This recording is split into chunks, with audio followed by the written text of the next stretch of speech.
Oh. Check to see. Is this even on? Is it on? Is that what you said? Yeah. Yeah.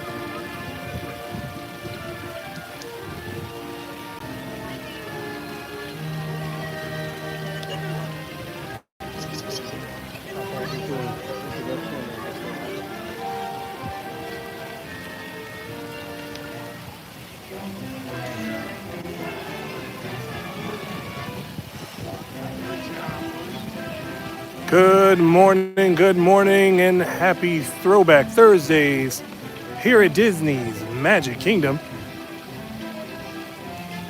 Gonna start our day off right. Nothing really planned, but I figure everything that we do today will be a throwback. Might be an old school ride, might be an old school food item, and we're definitely gonna be getting some pin trading in. It's supposed to be about 86 degrees today. I would say it's probably in the low 70s right now. I can kind of start to feel the heat. 76. 76, what'd I say? Low 70s? Okay, so 76 degrees and climbing. Florida's getting back into the groove of things. Gonna stand here for about one more minute before we start our day around the Magic Kingdom. Little lap around, see what the crowds are like. Doesn't seem too busy this morning. It has been a rather slow week after Easter, though.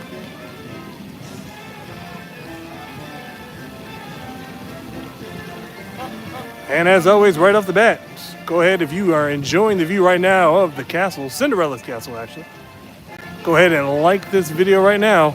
If you haven't done so, subscribe, hit that bell notification, and we will begin our journey in just a few seconds. Main Street vehicles are already out and about. The Dapper Dans have already made their lap around on their trolley, being led by Titan, the horse. And we're off.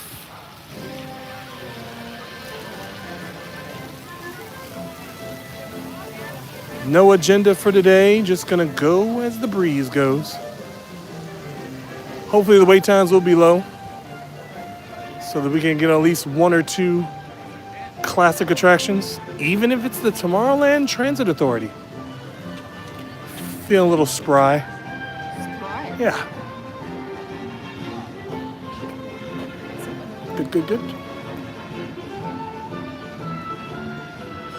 Like I said, it doesn't seem too busy today. Wasn't really that bad of a transition to get into the theme park. Security was a breeze. The monorail wasn't actually packed like it's usually been. We actually got to sit down first thing in the morning.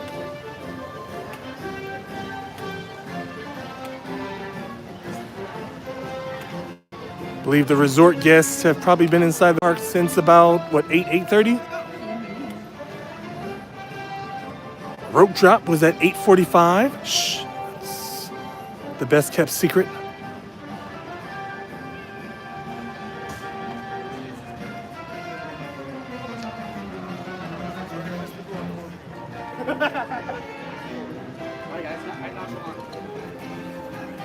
Main Street, USA, some of the best background music. If you're a huge Disney fan, you already know. As we enter into the transition to Adventureland.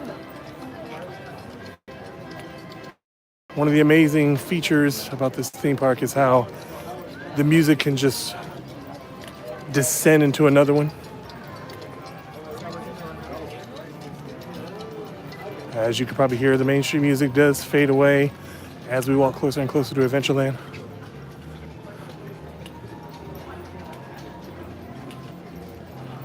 We'll probably do one lap around, like I said, check out the wait times first thing in the morning, see what they look like swinging, see what they look like just a few more minutes. Obviously, we'll probably be walking around Aladdin's Magic Carpets, Pirates of the Caribbean.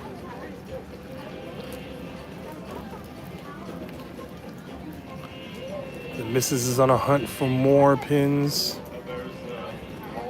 Found a lot of duplicates, a lot of pins that we can do away with.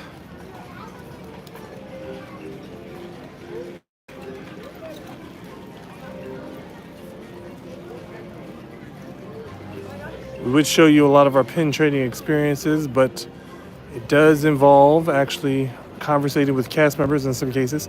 And we're just not sure how some cast members would feel with a camera in their face.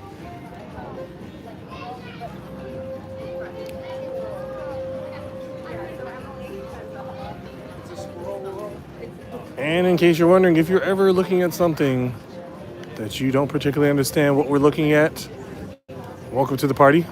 I don't either. I am blind holding the camera for most parts of the day. She'll point me in the right direction sometimes, but obviously sometimes I stray away. But for me, it's all about the music.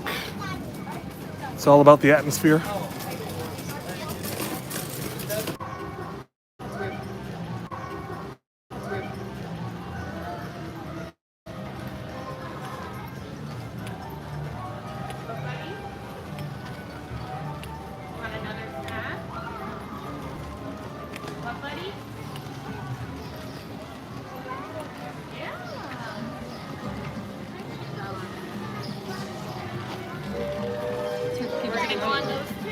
Keep it to the right. Okay.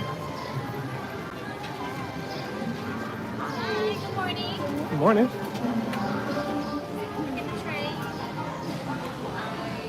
I have all of those. Thank you so much. Enjoy your day. Thank you.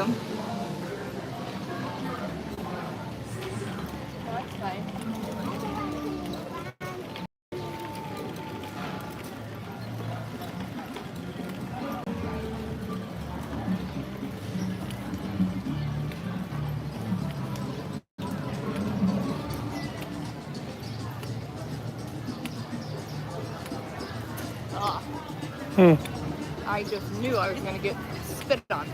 Oh. Really? The camel nailed you? No, I just had a feeling he was going to. Oh.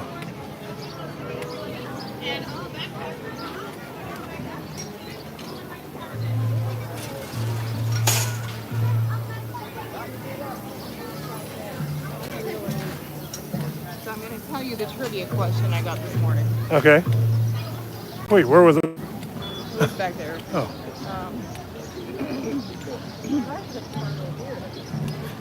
Name 3 animal princes that stay animals the whole time. 3 animal princes that stay animals the whole time.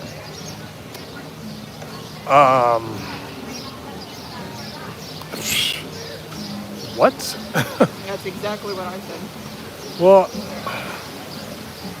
I'm gonna say Simba. Yes.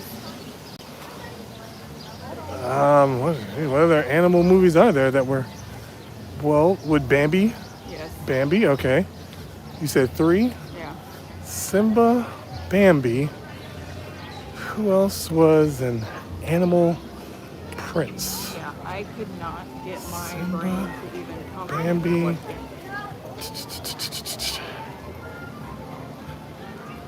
Trying to think of what other kings there were. I would have never gotten this one because I don't know anything about this movie, but you do. But I do. I'm gonna be mad at myself on this one. I don't know. What was the movie? Yeah, I don't know. Can I just tell you what it was? Yeah. Prince John. I'll be right back. Prince John. Oh. Wait, Prince John. Was that... Oh, was that Robin Hood?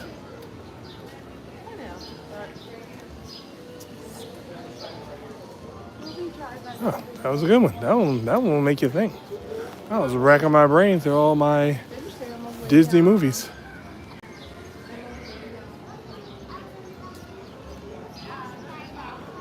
Shoot, if you heard that trivia question, go ahead and comment down below if you knew the answers to that. I mean, the first two are surefire.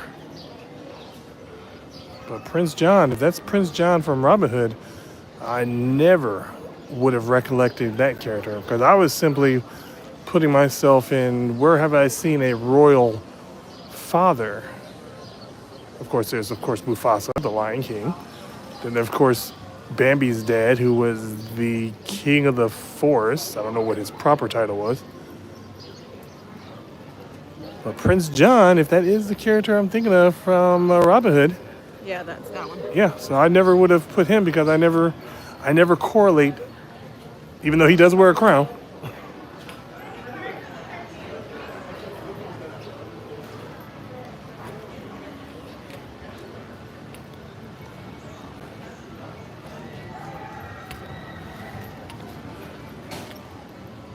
Huh. That would also tie into that question about, remember that person asked us, name 3 Disney foxes? I don't remember that at all. Oh, Foxes? yeah, foxes. I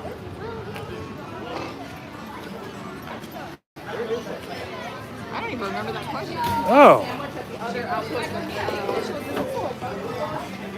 didn't know the Golden Outpost was open this early. oh, maybe they serve breakfast. Oh yeah, they're still serving the beignets. Oh, really? This early? Oh. Yeah, I don't know. Um, Not Copper, but Todd. Todd. Yeah, Todd, Robin Hood, and I can't think of his name though, but the fox from Zootopia. There's also Brer Fox too.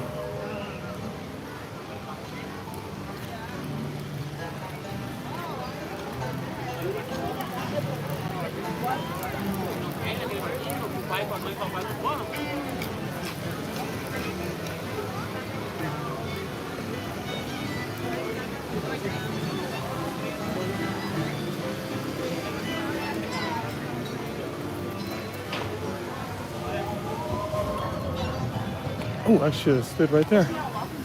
It's all right.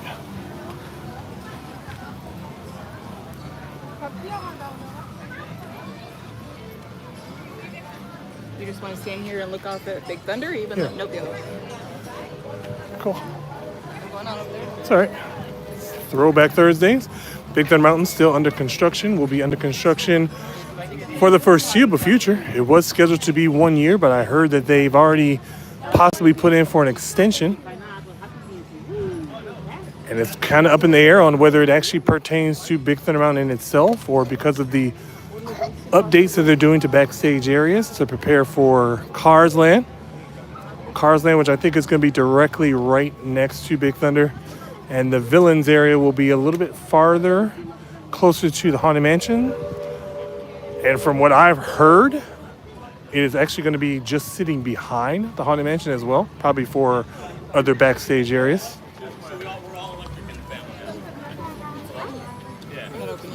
Okay.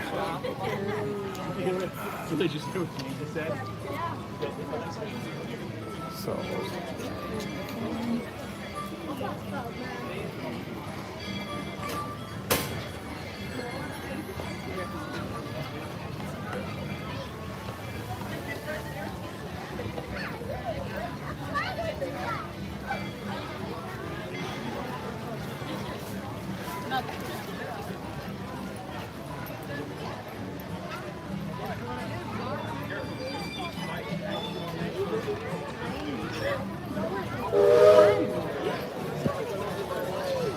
I can't leave you. Maggie. Margaret.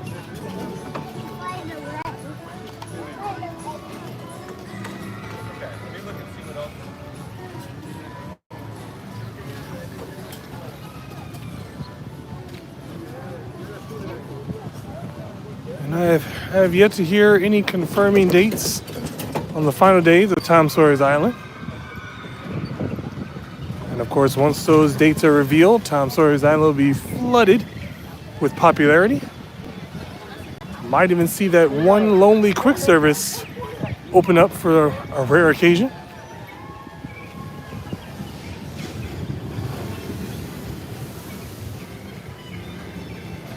I imagine there will be just an onslaught of people that will be trying to get their last minute or first time rushes through the mines and the underground caves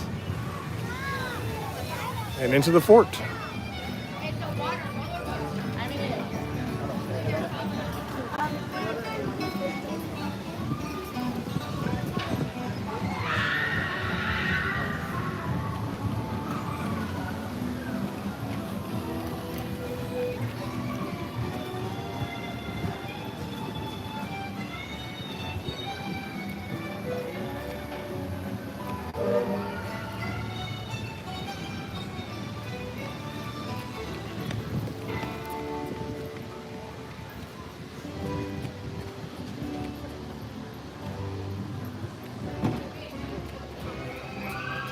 To the right.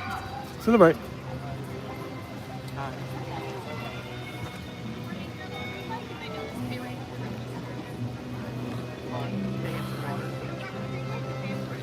And if you can't tell, the park is not, it doesn't seem to be crowded at all. As I said, I'm a blind guest. And I do judge most of the capacity of the park based off how many people I bump into. And sometimes the crowd noise. There hasn't been too much of either, except for in the occasional bottleneck spots.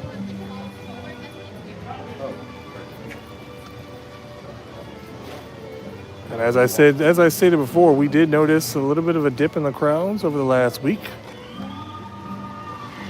Didn't seem to be too busy this week as we went to Epcot and Animal Kingdom on Monday and Tuesday.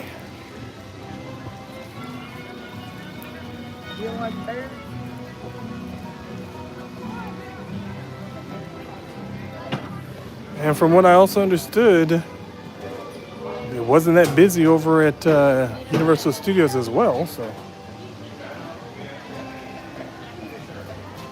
Good.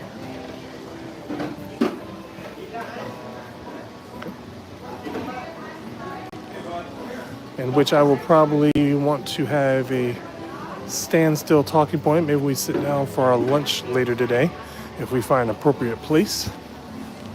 I'll discuss what I am feeling about the so-called competition between Disney and Universal Studios, with Epic Universe less than a month away now from opening up. I think it's going to be fun, but I also think it's going to be a weird time. Florida's tourism has gradually slowed down over the last 2 or 3 years. I think that's one of the biggest reasons why Epic chose to open in May, so that maybe can bring in some of that summertime crowd that we've lost since 2023. It's still a busy time to come sometimes, but it's not like it was during the earlier days of the pandemic.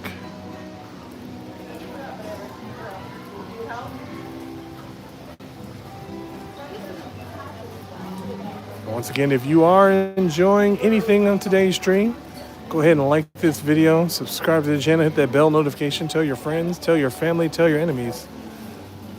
We are the best and the worst new YouTube vloggers. Just bring you along for the ride with no idea where that ride is going. We have ideas, we have plans, but we also have chaos.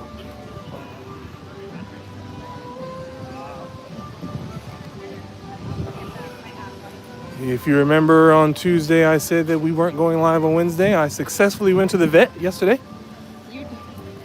I went to the vet. Our Chihuahua is in Chihuahua state of mind. What do you expect? She is, how old is she, 11? Let's see, 13, she's almost 12. almost 12 years old. And I wouldn't say, so we thought that she was getting old, but I think it's just, I mean, she's getting old. she's just getting big. She's a big one. She has to start a diet. Yes, yeah. So the typical long-haired Chihuahua is about 2 to 6 pounds, and she measured in at a hefty 14. I don't know where that. I don't know.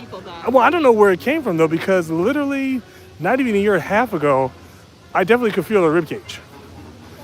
Picked her up yesterday, and I was just like, "Whew, look at this hefty cinch sack." Some of us are just chubby, okay? It happens. Well, I mean, she's just getting ornery. She barks at every slight movement. I mean, she barked at Calypso. All Calypso was doing was just chilling by the pool area. Her eyesight isn't the best. No. I mean, her eyesight's not the best. I don't think her hearing is too good either, because, I mean, there was a time where you could drop a marshmallow on the ground, she would hear it and come running. The other day, I know for a fact I dropped something. I can't remember what it was. Nothing. I called her. Nothing. I whistled. Nothing. It happens. Where? All right. Also, another thing that's very, very interesting about me, I've been coming to the Walt Disney World parks all my life. I was actually introduced to the park the very same year I was born, 1982. Actually a month after Epcot opened. I believe we took a trip to the Magic Kingdom. At least that's what the old pictures say. It was a picture of me, November of 1982, with my mom on Main Street next to the old school Winnie the Pooh. I actually can remember exactly where that picture was taken from the pictures I've seen. And not much has changed on Main Street since then. Except for those metal strollers. If you're old enough to remember the metal shopping cart strollers. Oh, I went to grab your hand and you pulled it away. I didn't know it was you. Thought it was a stranger. Stranger danger. Same bag today. Packed yesterday. Was that the trade? Did you go on the trading post already? Yes, I did. Oh, okay.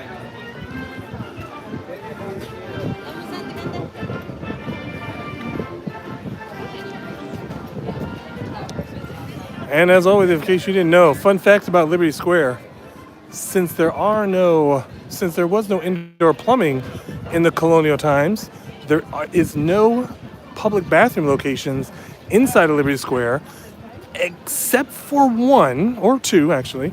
But that is because state regulations require bathrooms to be in those locations. In the restaurant. Yes. But the bathrooms located inside the restaurants are typically just for people who are at the restaurant. Not good, Rare? No. Oh, sorry.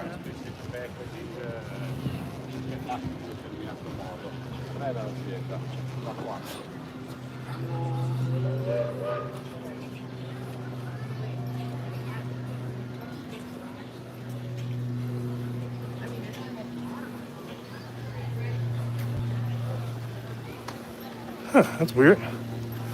Was the Haunted Mansion down? No, I never even looked.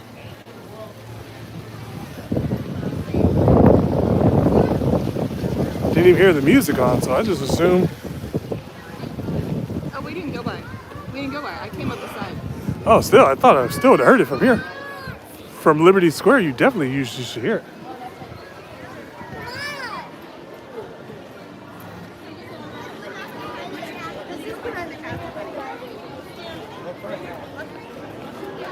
Alright, sounds like business is starting to pick up just a little bit here. Swinging. As we enter into Fantasyland here, this is actually the park.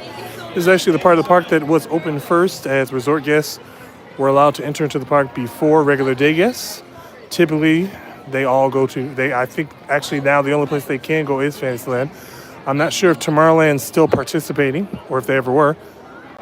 I know that Adventureland, Frontierland, and Liberty Square did not typically do early morning events.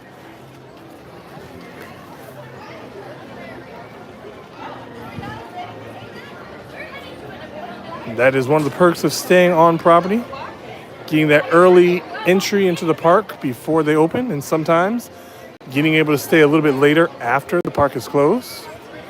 So if you are staying at a resort, make sure that you check with that resort to see what days are open early, to see if they coincide with your park day. That way you don't have to rush to go to those top tier attractions. If you know you're going to be staying late, wait for the park to clear out, and you'll have lower capacity. I believe before we even got here, I overheard someone saying that Seven Dwarfs Mine Train was supposed to be a 45-minute wait. That was before the park actually opened to day guests. Just to give you a rough idea of how many people rush to the Seven Dwarfs Mine Train first thing in the morning.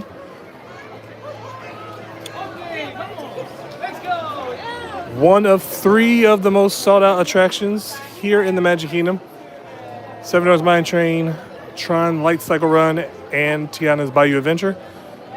Even though the popularity of Seven Dwarfs Mine Train is still holding strong after 11 years, I believe it's not quite 11 years yet. They should be celebrating 11 years, I believe, in May.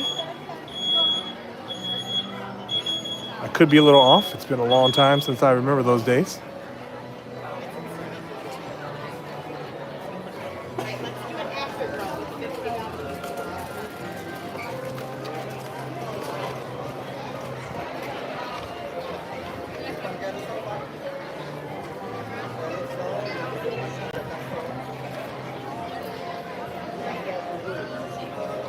Hope you're enjoying whatever view that I am pointing at the moment. And I hope I hope that you can actually hear the music of the carousel in the distance. It is currently playing Chim Chimney Chim Chim Chiroo from the classic Mary Poppins.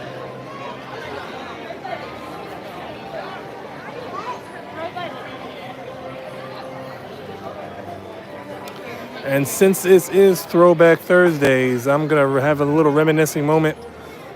If anybody can remember what attraction was located in the very same building where Princess Fairytale Hall is located now. One of the classic Disney princesses had a featured attraction that is now only available in Disneyland.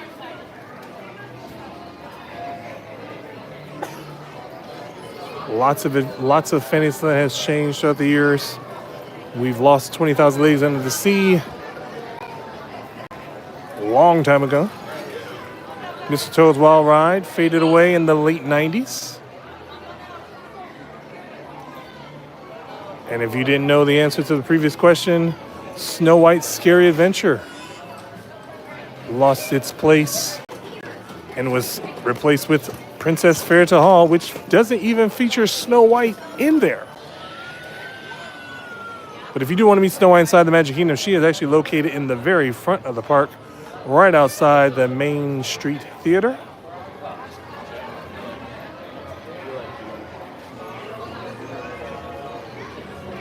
You want to hear my trivia question? Yes. Which female character has a white hair? Has a what now? A white hair. A white hair? Yeah. Which female character has a white hair? Like a single white hair? Yep. Princess or just a female character? Female character. A single white hair. I mean, I could think of some that have white hair, but What's another name? What's another word for hair? follicle? No. I don't know. Hair is also a what? Epidermis? I don't. Rabbit. A hair is a rabbit. Oh, Who has a white rabbit? Alice. Yes. Oh, that's punny. That's what that is.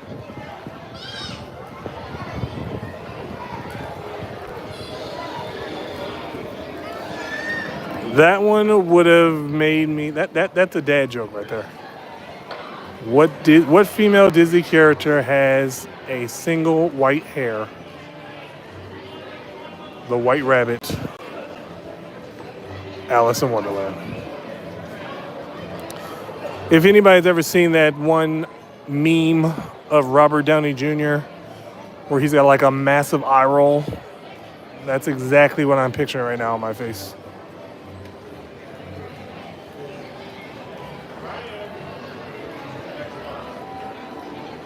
That's one of those trivia questions that they just did that just to get a laugh. Typically, when you pin trade and you get a trivia question, a lot of times they do want you to have the pin. So they will give you the hints and they will work with you until you get the answer right. But there's been actually a couple of them that were like, nope, that's wrong. Sorry. And that was it. You don't get nothing. Good day, sir.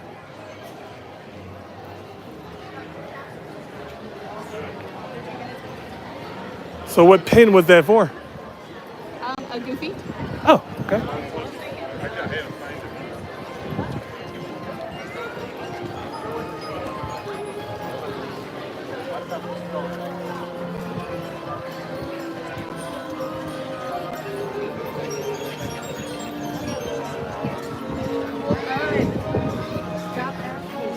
And if anybody down below, if you are watching, answer this question. It's going to be about Disneyland.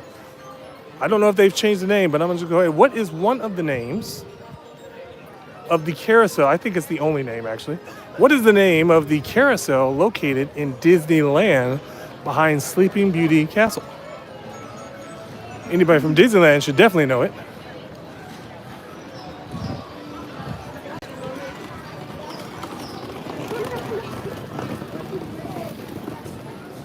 I can't remember if ours had a name change at one time or if theirs had a name change at one time. I think ours did. Is it 4 words? Oh, wait. For Disneyland, well, actually, Wait, I'm thinking of ours. I think ours both have 4 words because ours is Prince Charming's Royal Carousel, Regal Carousel. I think Disneyland is the same thing, just a different character. That's what I Go thought. around the 7 doors, then around the You know, I really shouldn't do that trivia since I don't even know the answer.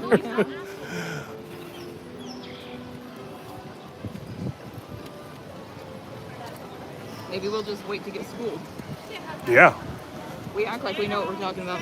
Well, sometimes, I mean, I know what the name, who's it named after. I just don't know the proper name of the carousel in itself.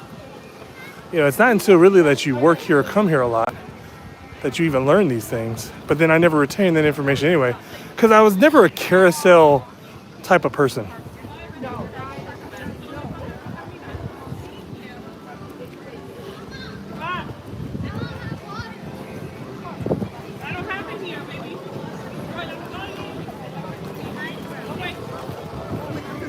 It's only 3 words.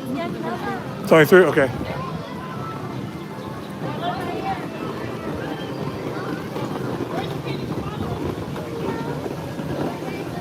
right here.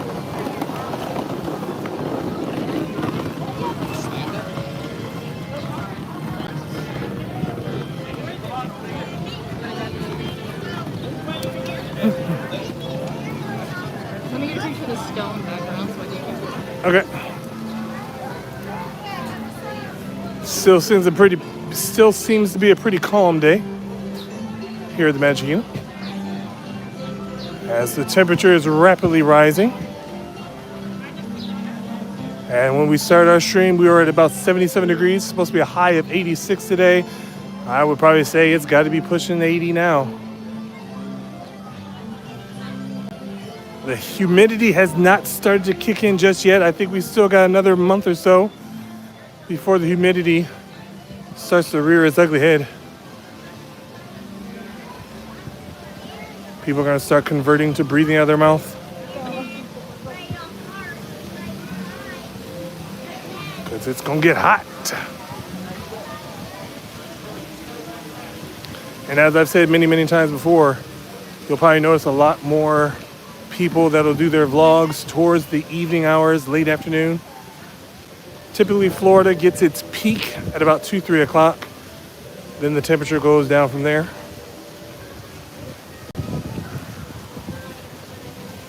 We are not typically evening, afternoon people.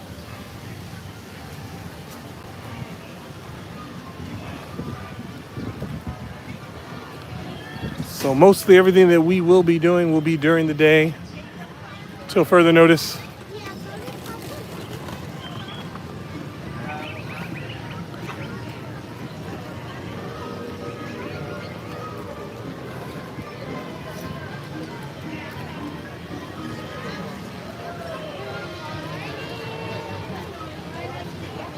Circus, yep, I can smell it.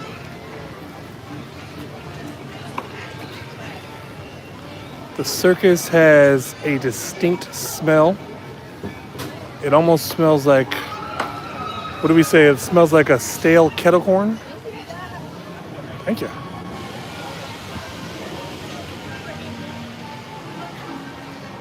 Especially inside Big Top Souvenirs. Now it smells like kettle corn with a hint of cotton candy.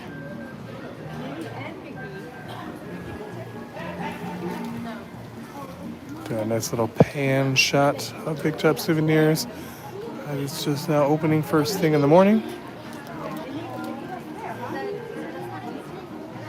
In case you didn't know, Big Top Souvenirs is also the exit point to meeting the characters at Pete's Silly Sideshow. What did you do, Ray?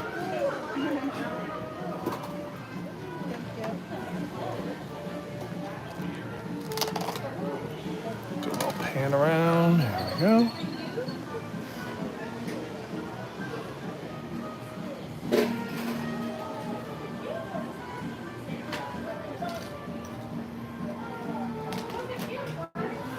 And speaking of those Throwback Thursdays, if anybody remembers when this was Mickey's Toontown Fair, and before that it was Mickey's Starland, where you get to see some of the famous characters. Mickey going to his house, Minnie going to her house. Pete had a garage that was typically a little beverage cart.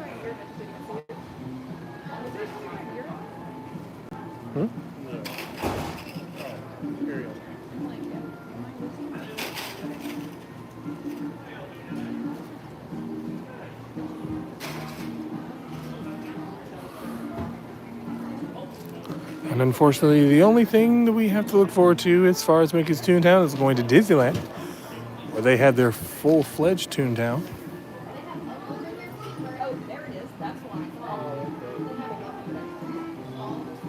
What was that?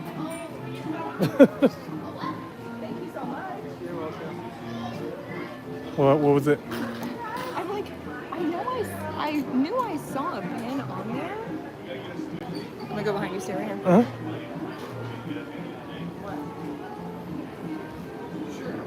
Ooh. 3 pin stops in the same location. That doesn't happen very often here. Once again, we just to play catch up with it.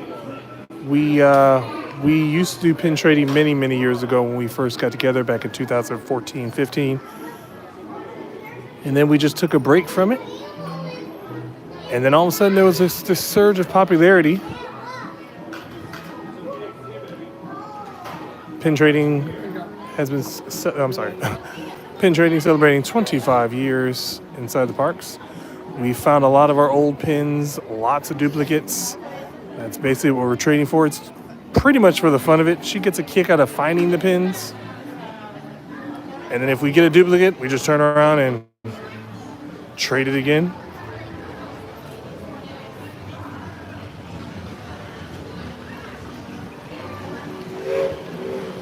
And then, when I run out of traders, all the sets I've completed, I trade them. Yes, pretty much. It's like an ongoing cycle. But again, it's really just for fun, especially when when we find a chaser that's like, oh, this chaser has eluded us for so many months, Yes. and then like, okay, I'm gonna trade this. Or I'll buy some packs that have like more in them, Yes. or I'll pick up some cheap traders.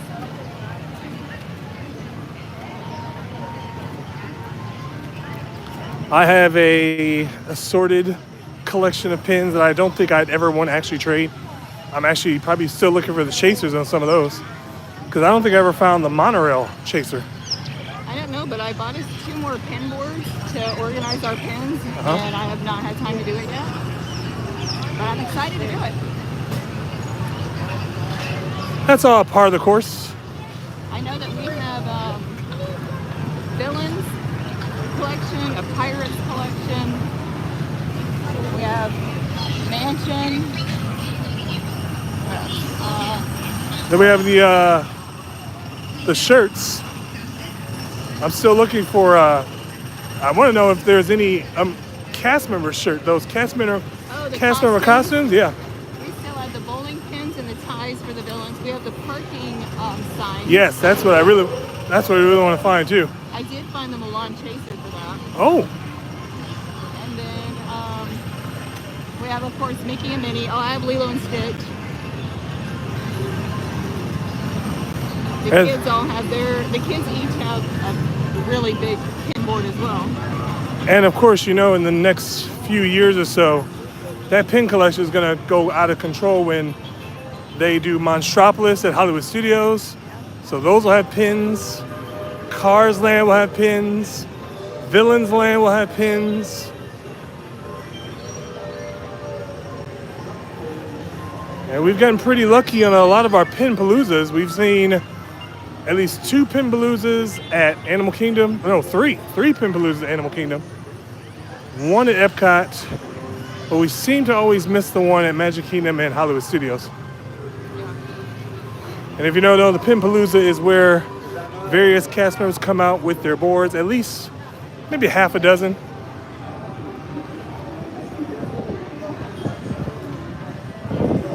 That is where the trivia always comes from. So far, I think I've only gotten 2 questions wrong in trivia, and one of them really wasn't my fault because she worded the question that made me second guess my answer. But we've definitely done some questions that will make you think about how much knowledge you do know of Walt Disney World, movies, theme parks.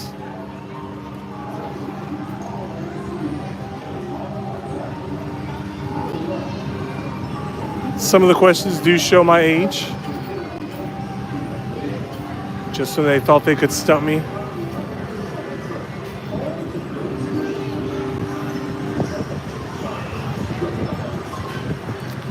Once again, if you're just now tuning in, go ahead and like this video, subscribe to the channel for any of our future chaos. This will probably be the only stream we do for the rest of this week. We have our son has a field trip tomorrow for his school, so we will not be available for that. Saturdays and Sundays is typically our time off because my wife works on the weekends, and also our son has baseball games. We do try to put out some other content. We've got some ambiance videos that we like to do, POVs.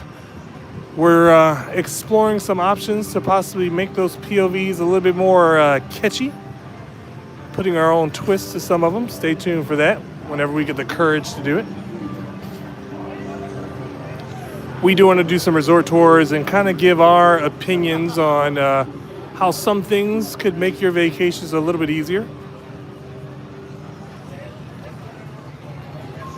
We've been very rehearsed in everything with Disney, from being cast members to being staycationers to various locations.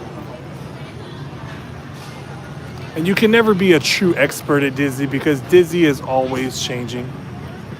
She is such a treat. It's the same girl that's always sitting at the pin board At Space. Star Traders. She gave me a pin. She said, I was saving this. I knew I'd see you. Which one is it? She gave me the one of the 25-year ones. It's the thumper with the D on it. Oh. She's so sweet. I love her.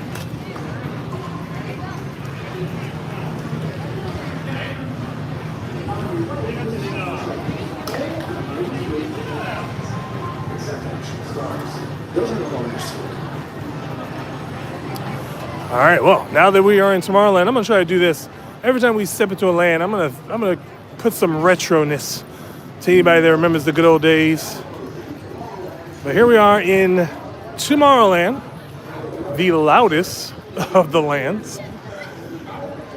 That's your trivia question. That's what's the loudest of all the lands?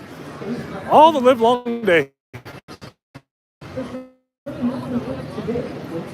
But the retro is prior to Stitch's Great Escape. What was the name of company that brought us Alien Encounter attraction? Did it also bring us other attractions? No? Okay. I don't think so. Well, then I'm not right, because you would already know that. It was kind of one of those things like sponsored by. Well, no, but I'm talking about this is a fictional. It's a fictional, so you have to ride the Alien Encounter Extraterrestrial. It was a fictional company that was the reason why we had that ride. Yeah, see, I'm going to put some stumpers in there for everyone too. Because a lot of people avoided Alien Encounter because it was, well, frankly, it was a little too scary for a lot of people. I think it was before my time, right? I did Stitch's Great Escape, but that's the only one I did. I would say yes. Well, your first time was 2002, right? 2002? No, yes. I would say it may have been, well, yeah, I would say it was closed by then. It may have been closed by then.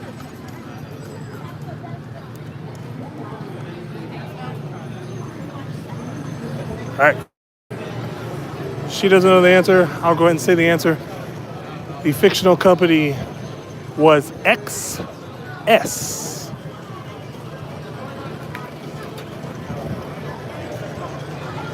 The storyline for the Alien Encounter attraction was that you were going to be introduced to this company that is able to transport people from one galaxy to the next using a teleportation tube.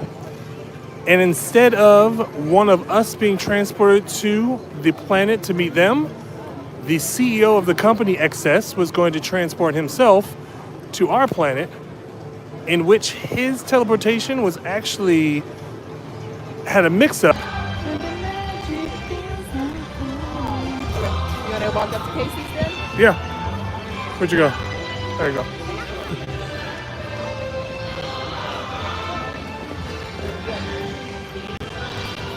In case you're wondering, I am a blind vlogger, so you'll have to skew some of the views that you may get. Oh, and here comes the finale for the castle show. Here's a random guess. I'm gonna say you're pointing at it. And here we go. Wait for it. Wait for it. Jazz hand.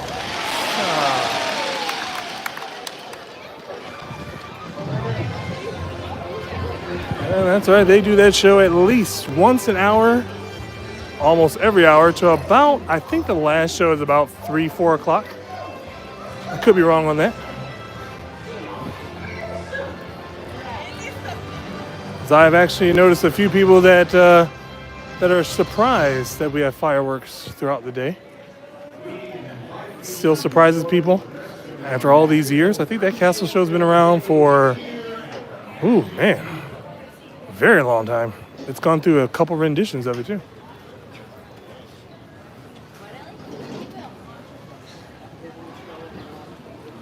So you want to go ahead and sit somewhere, or do you want to, I can, what yeah. do you want to do? I can sit. There's not really going to be a view. No? Well, I'm over here to the side. Uh-huh.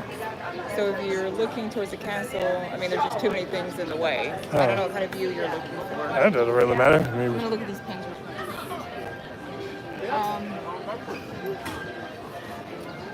And then if we sit in the front area, then the fence is in the way. Off to the right. oh, To the right.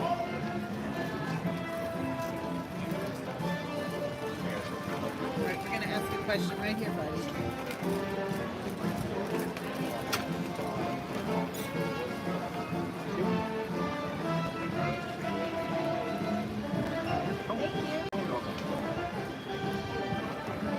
Hey guys.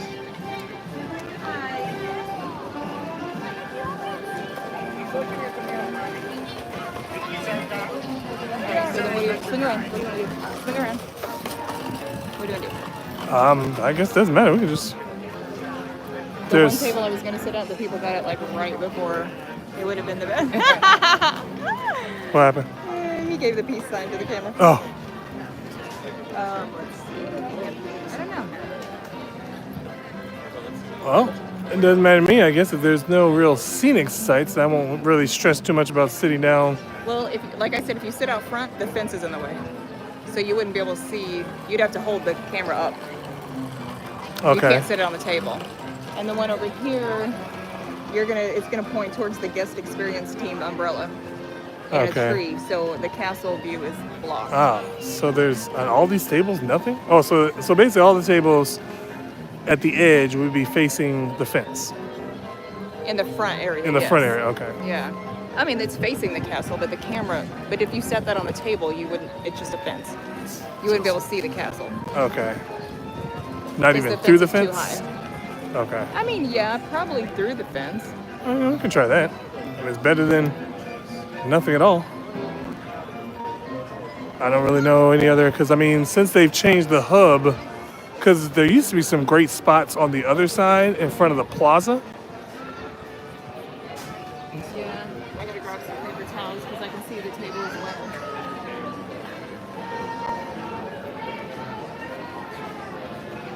Uh-oh, they're opening.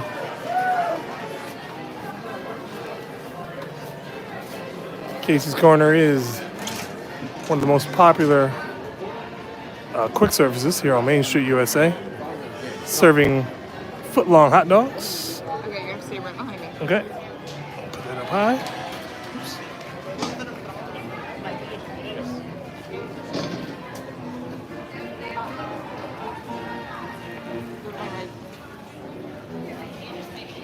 Okay. There's a chair in front of you. No, not that one. Yep. I'll take the camera. I'll have to get some more napkins. I have some in the back too.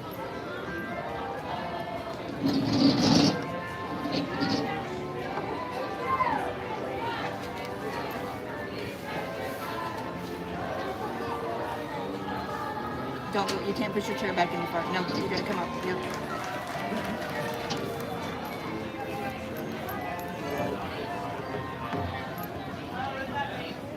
Do you need more napkins or? I'll go get some. I don't want to use those.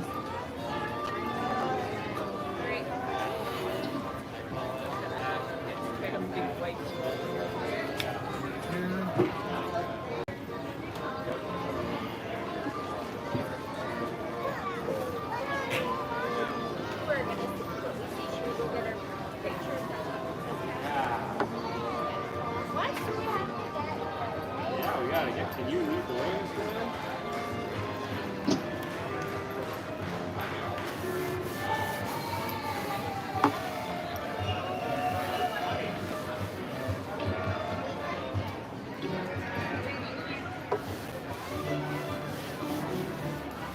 It'd be good if we had just something to sit it on, Yeah. because it's almost. Actually, it'd be good if. Would that be considered a self-stick if the tripod could have I extended? mean, I see them in the parks, but okay. Are you just gonna entertain everyone I could try. while I go pinch right? Yeah. I'm gonna put it closer to you. And I'm guessing nothing in the chat yet, right? Nope. Mm-mm. That's a good view right there. Okay. Okay. I'll return.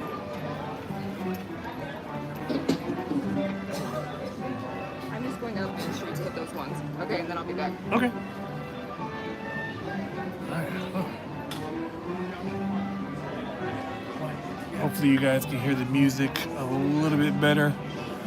There is one particular soundtrack that apparently YouTube does not play well with. It is the hit song from the feature movie Up. In case you're wondering, we are here live on Thursday here at the Magic Kingdom. Sitting right here on Main Street, USA, hopefully with a good shot of Cinderella Castle.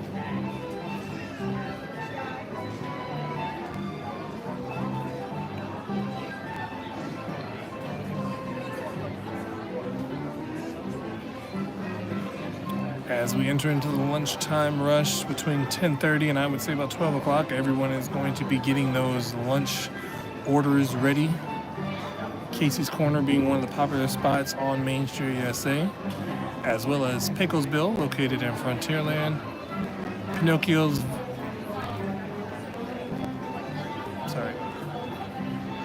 Pinocchio's Village House, located in Fantasyland, and of course Cosmic Ray's Starlight Cafe in Tomorrowland. Also, can't forget Liberty Square's Columbia Harbor House. Every single one of those restaurants features a different style of food. Pinocchio's features pizzas.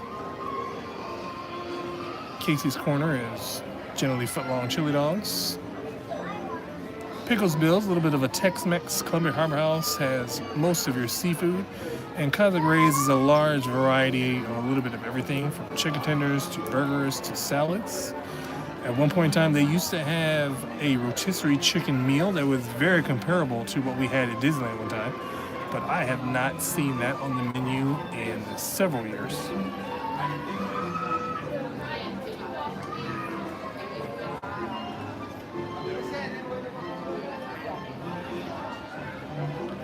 And in case you haven't heard, all the new deals that are coming towards Disney, and actually not even just this year, but throughout all of 2026.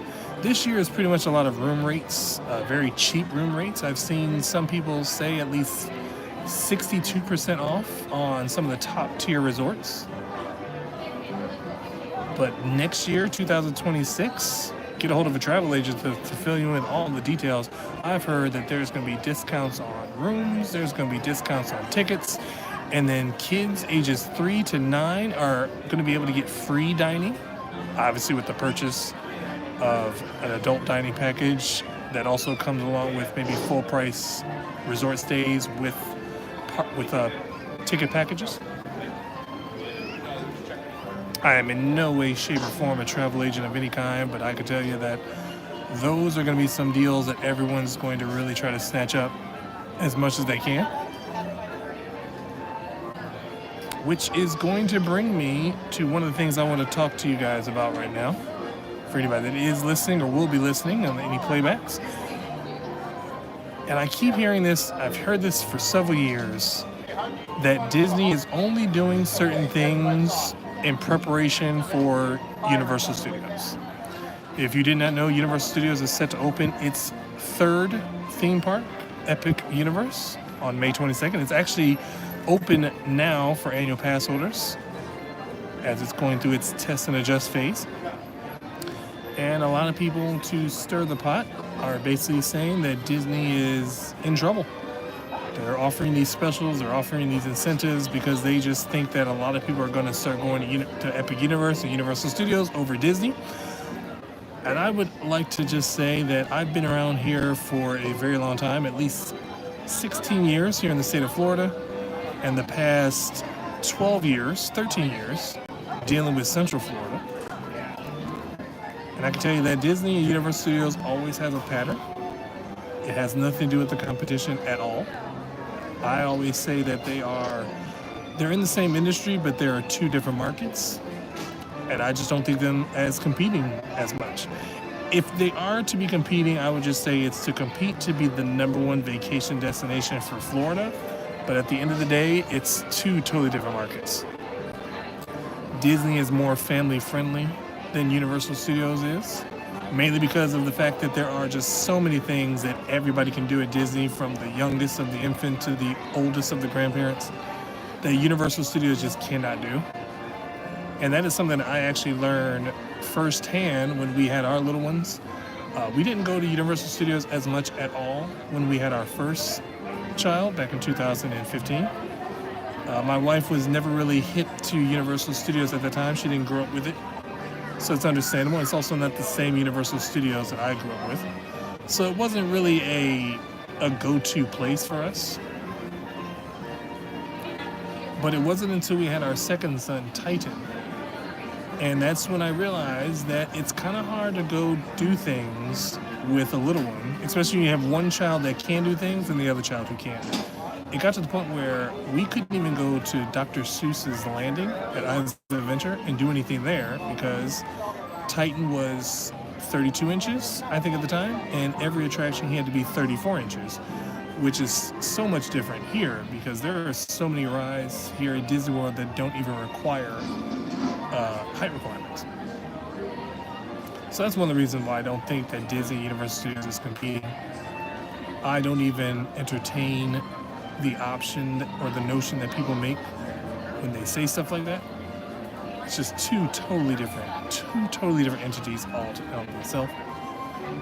I'm actually in line, and I mentioned this in a previous live stream, I'm actually in line to think that a lot of what the theme parks are doing is really just kind of like tag teaming off of each other's own popularity.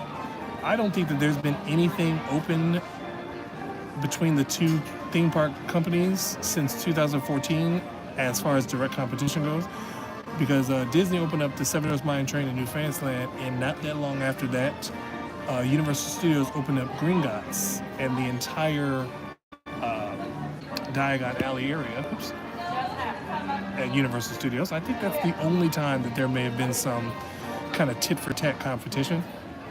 Ever since then, I would probably say that it's just been, let Disney do its thing, and then when they calm down, Universal Studios does theirs.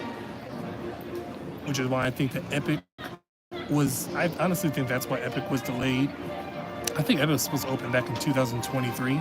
Then it got pushed back to 2024. And that's pushed back to 2025, opening here in less than a month, which is just in time for Disney to finish all of their major construction projects that they have. Now everything else is basically just remodels, which is neither here nor there.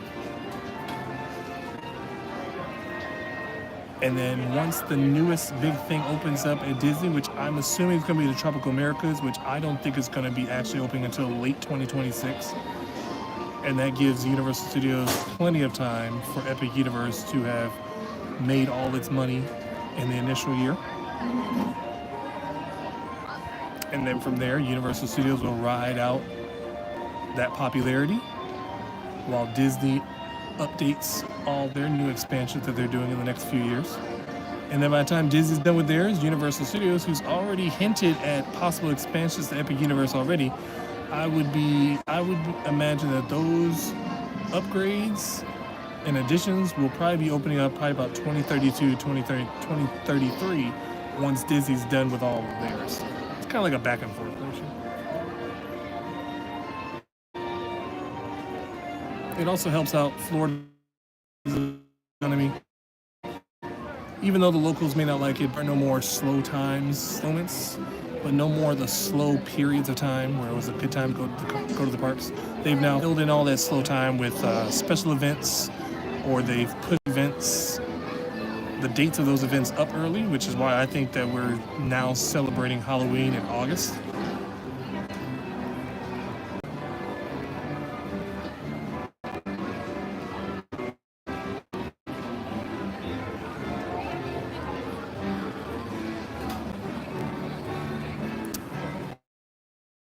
And again, I'm not going to say anything negative about anything, but I think that because of everybody that's filming Epic Universe, I'm trying not to watch too much of it because I don't want it to get played out for me, so that when we eventually do go, I just don't want to be feeling as if it's boring because I've seen everyone's do it now.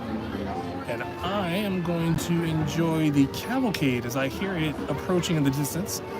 You probably won't be able to see too much of it based off of where we're sitting, but hopefully you get a good view of the castle. And then once the cavalcade comes through, the music will take over. So at this moment, I am going to let the ambiance take over.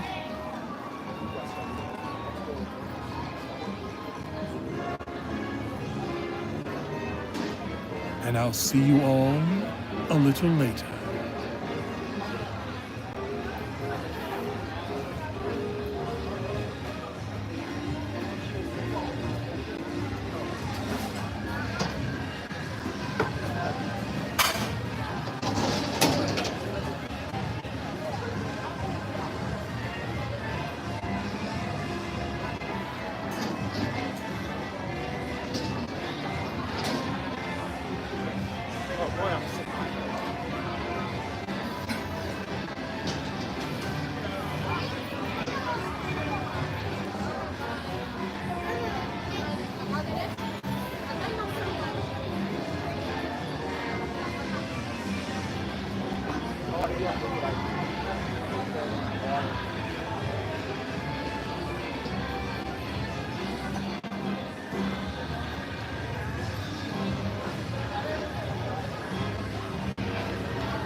something to sit it on.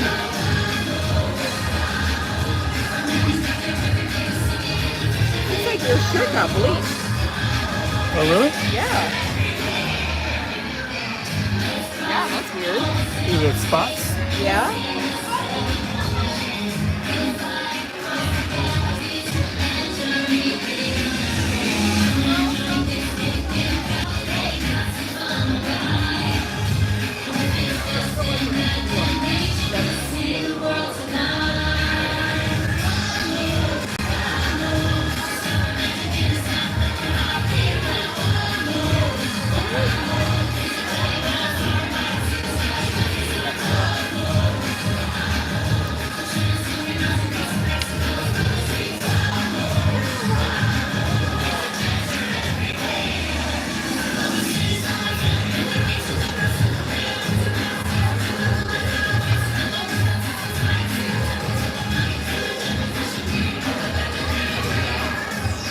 Oh, I wonder if they have specialty fries here. I don't know. I would order us some food, but it's only 10:45. I don't know if it's too early to eat. It's never too early to eat.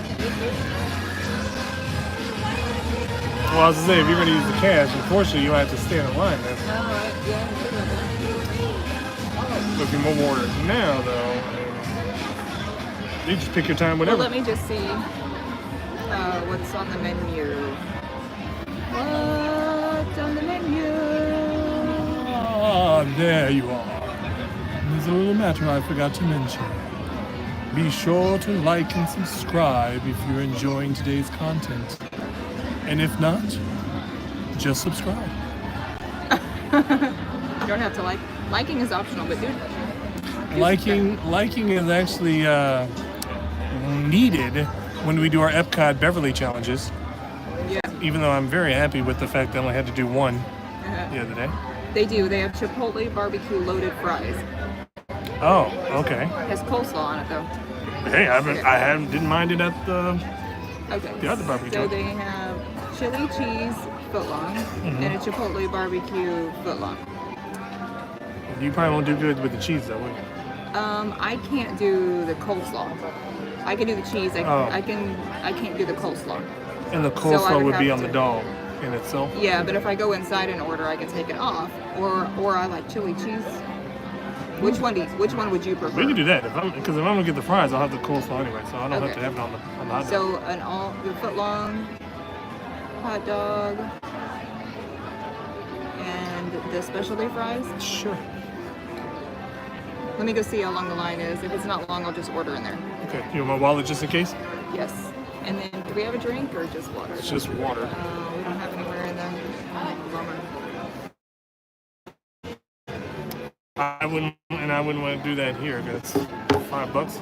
Okay.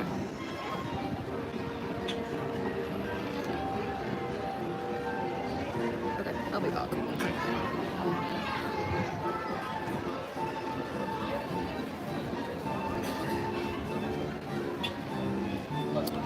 And yes, if you are just now joining us,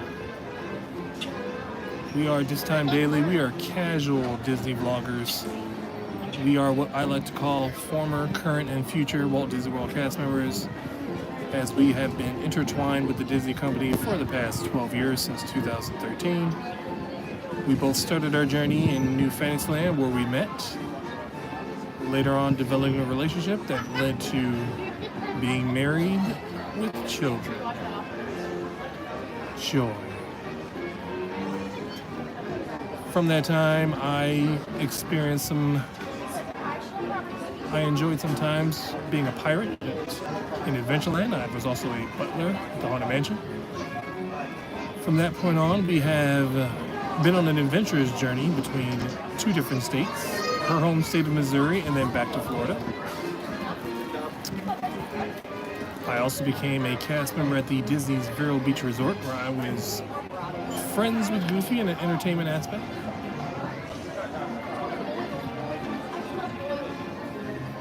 From there, I did a brief stint on overnight custodial at Epcot, where I got to see a lot of the theme park that I just never thought I'd see.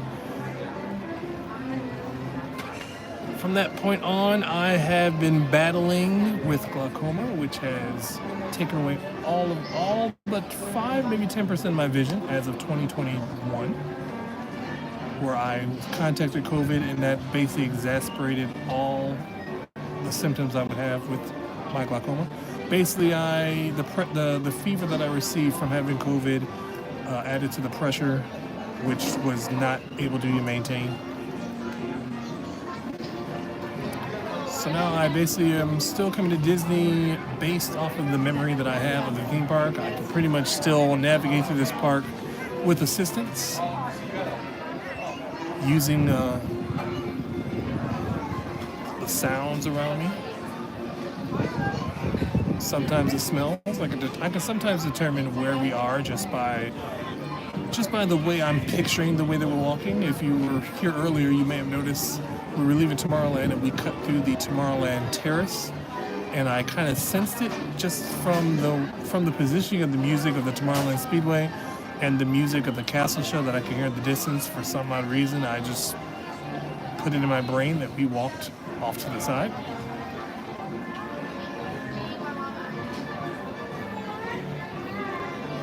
Some people in the past have said that is kind of an incredible thing. I don't think of it as incredible because it's just second nature to me now since I've dealt with it. But they're the simplest things that we do are things that people are just like impressed by. In case you didn't know also, please forgive any of the camera work because it is mainly me operating the camera. Which is okay. That's exactly kind of the way I want it. I want it to be a nice perspective of what I have to deal with. So if you're looking at something that you don't particularly care for, well, you're doing better than me because I can't even see what you're looking at.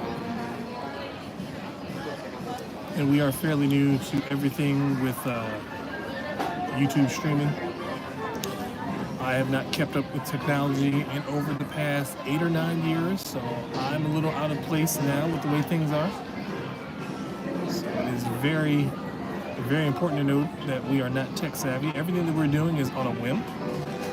When we first started off, I had basically a very cheap smartphone,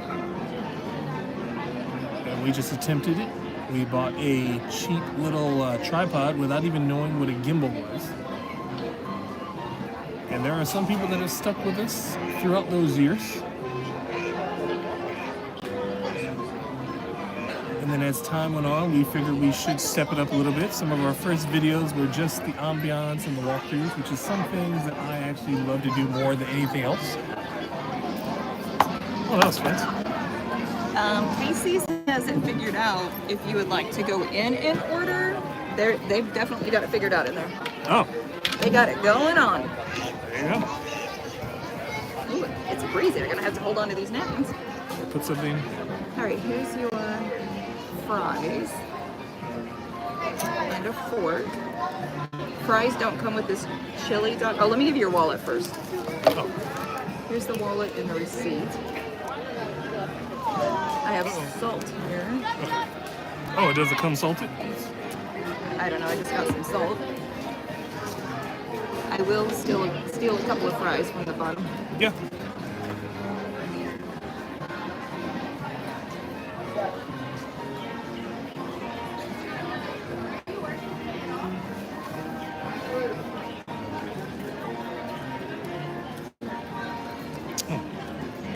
What would you like, salt?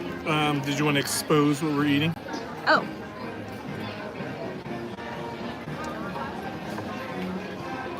Expose? Yes. Expose. Expose. Escape. Escape. This is the specialty fries. They're the barbecue. Hold on, I'll tell you in just a second. Barbecue chipotle.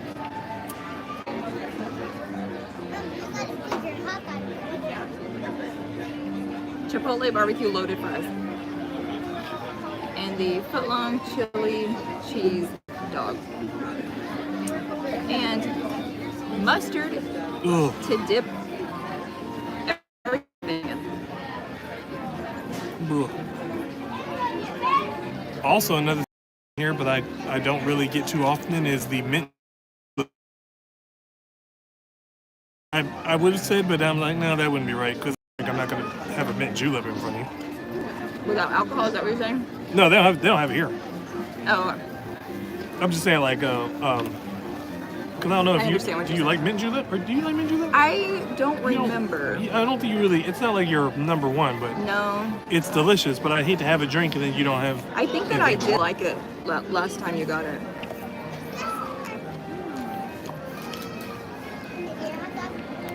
I know in Disneyland you can have alcohol put in it. Yeah.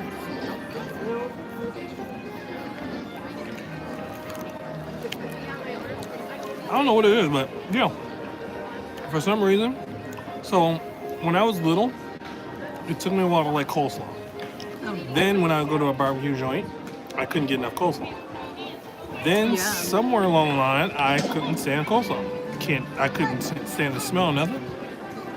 Now these last what was it? A few months ago when I was getting the barbecue fries from Regal Eagle, I can't get enough coleslaw. Can I get a water when you get a chance?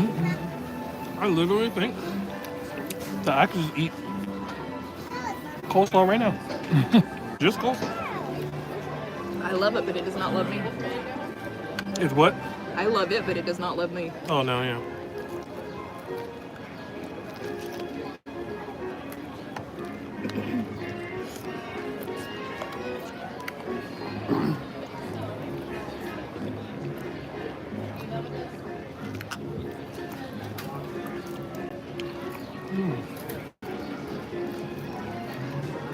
And this Chipotle was also available in the chili dog as well, but that'd have been too much. And the hot dog as well. Yeah.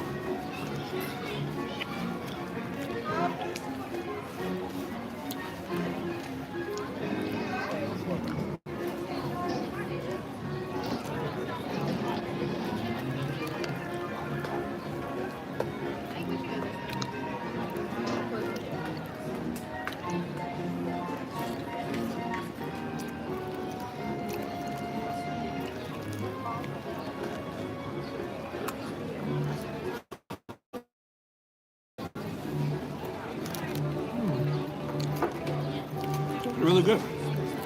Yep.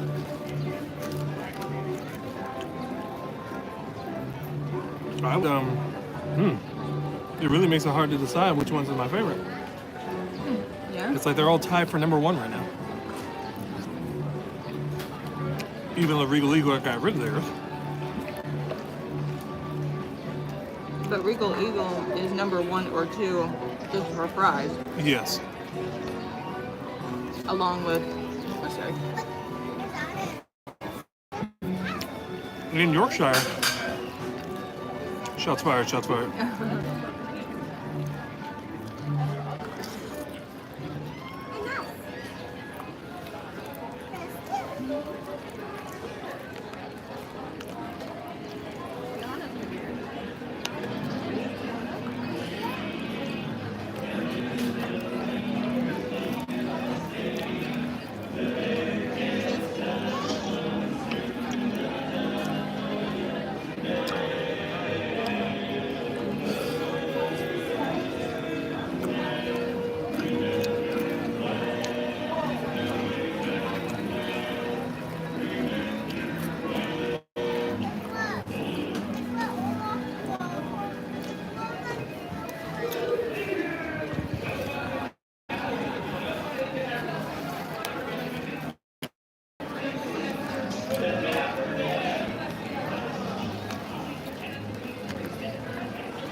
Now I feel like I'm in Hollywood Studios. Yeah.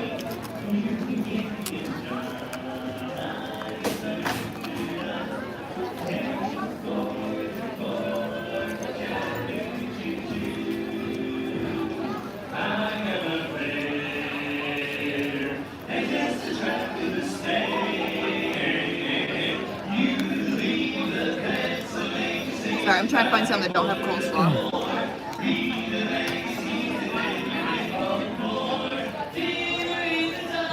I thought I ate all the coleslaw. Okay. Is there a lot of coleslaw left? No.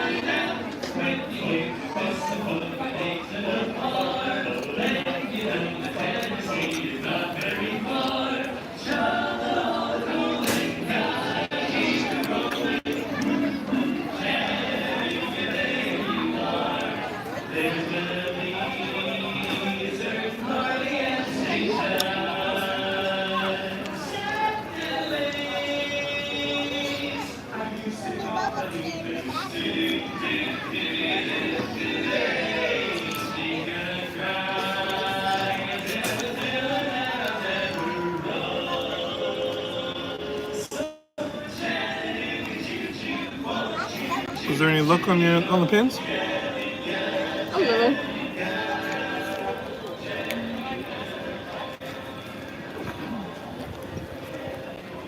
And we didn't go into the Philhart? Which one where the lady was at? I did. Was she in there?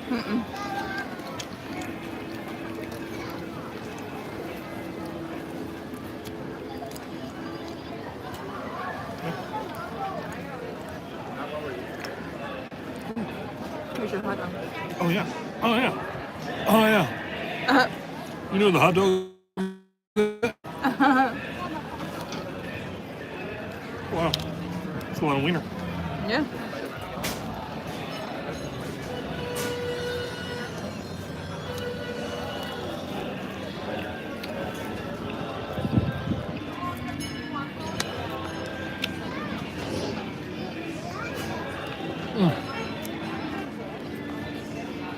Yeah, because they're mukbang. I was thinking it too. Especially if you do like a microphone, put it right here by my jawline. Yeah. Oh, you can get a microphone for my jawline and a microphone for my throat. Oh. My throat.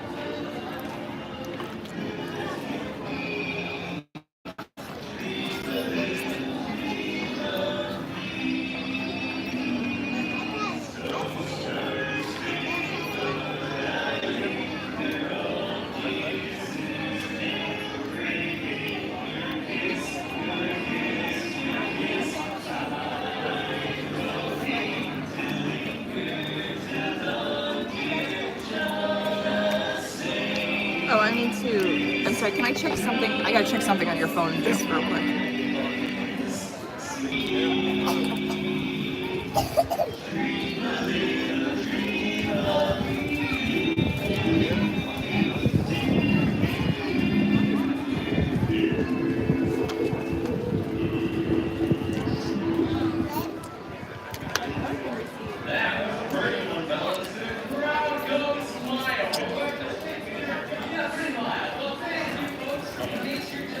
Done? I don't know how you can do that. I'm gonna throw this away and grab some more napkins.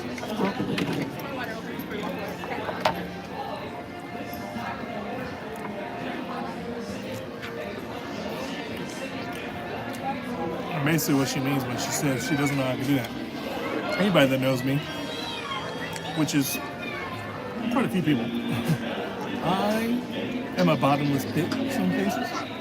I can eat ungodly amounts of food. I've often been told back in my Detroit days that I should have been involved in competitive eating, but I'm not really one to gorge eat for like speed. I do enjoy what I eat. I just eat a lot of it. Here's some napkins.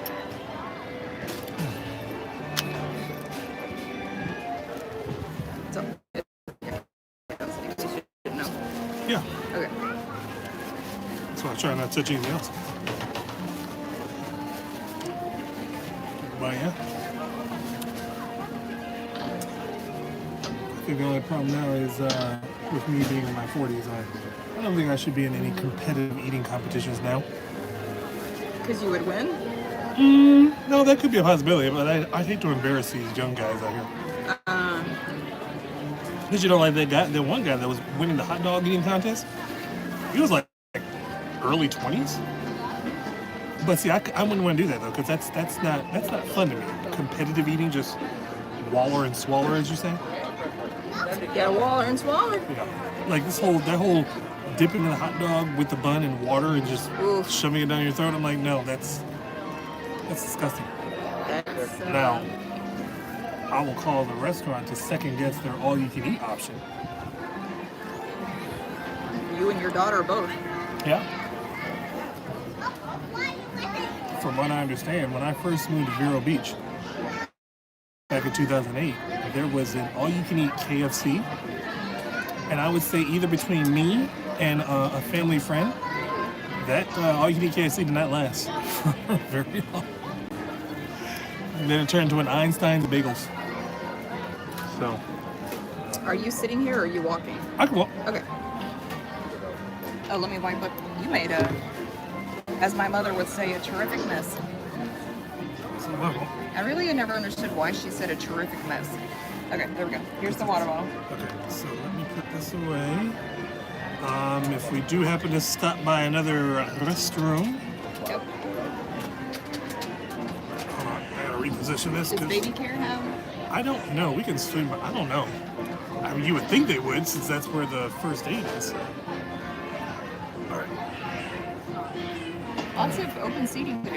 Yeah, That that's tells what you I how was- dead it is. Yeah, that's what I was saying. Like, it does, again, it for lunchtime to be starting, it didn't seem to be picking up at all. It didn't even sound like that many people were singing "Take Me Out to the Ball Game." Yeah.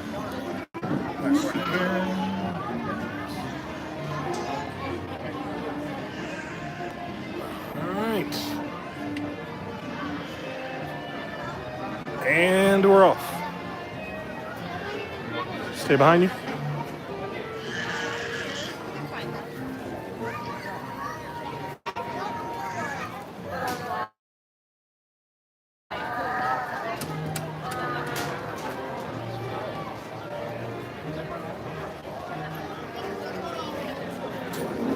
You're pulling the cord. You pulled the thumb sideways because you're pulling the cord.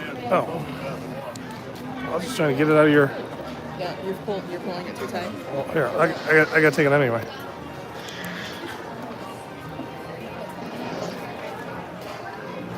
I was just trying to keep it off the back of your head.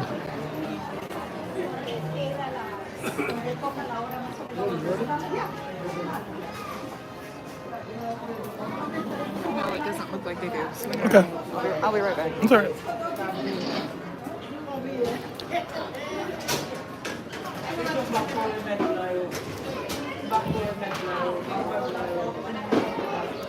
But yeah, back to my compulsive eating. I really try to go to places where I can get more bang for my buck, which is a lot harder to do in certain situations. Especially now because our daughter, she eats just like me, so it's kind of like we have to be very, very cautious in where we eat. Because there may not be enough food for all of us.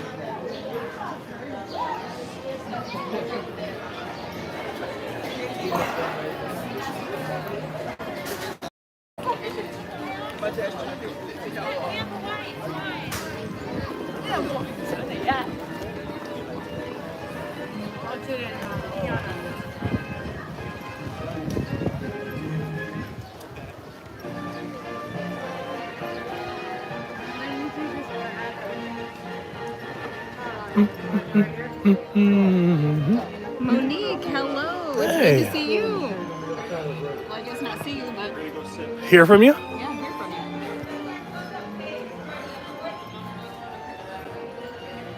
As you could say, we are right back here in the Magic Kingdom, having a little Throwback Thursdays.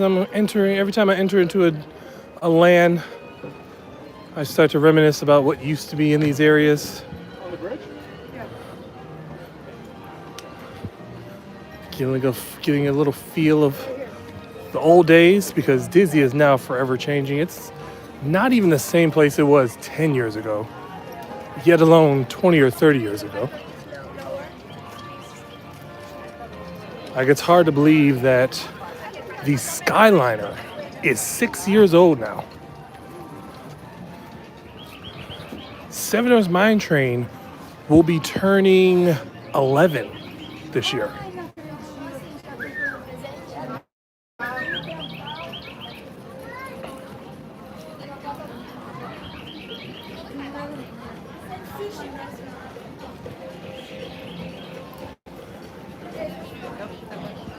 I didn't know.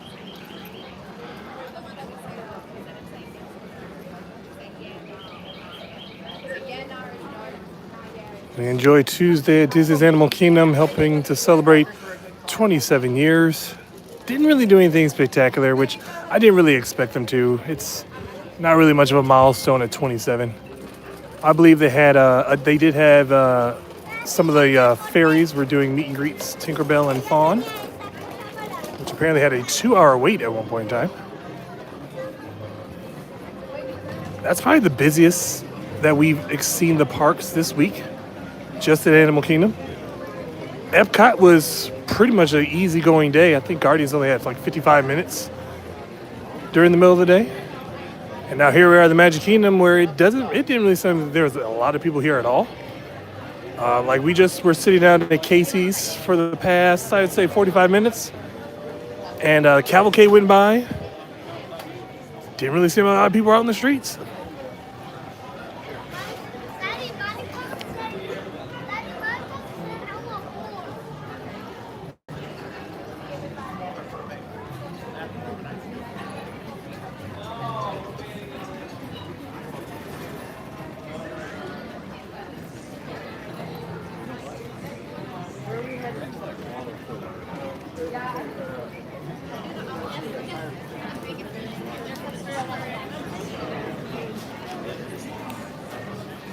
And for all of you that are just now joining us, go ahead and like this video. Subscribe to the channel if you have not. Let us know let me know what are some of your favorite pastimes about Walt Disney World.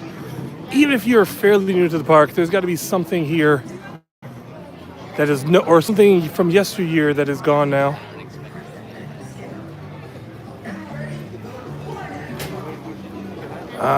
Entering in, I know we're firmly in Adventureland. I'm going to say one of my favorite throwbacks is when Aladdin's Magic Carpets didn't exist. It was just a one big open space. When you would enter into Adventureland, you turn that corner, and the only thing you would see would be the Enchanted Tiki Room. I missed the little gift shop they used to have over there. Was it the bazaar? Oh yeah. Yeah, now it's all seating for the Polynesian Isle. Hello. I don't know if he's talking to me. I don't care.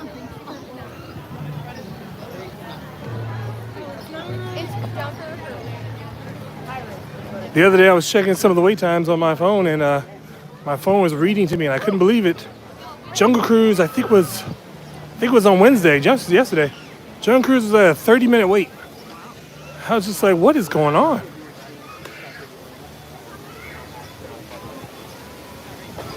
Sir?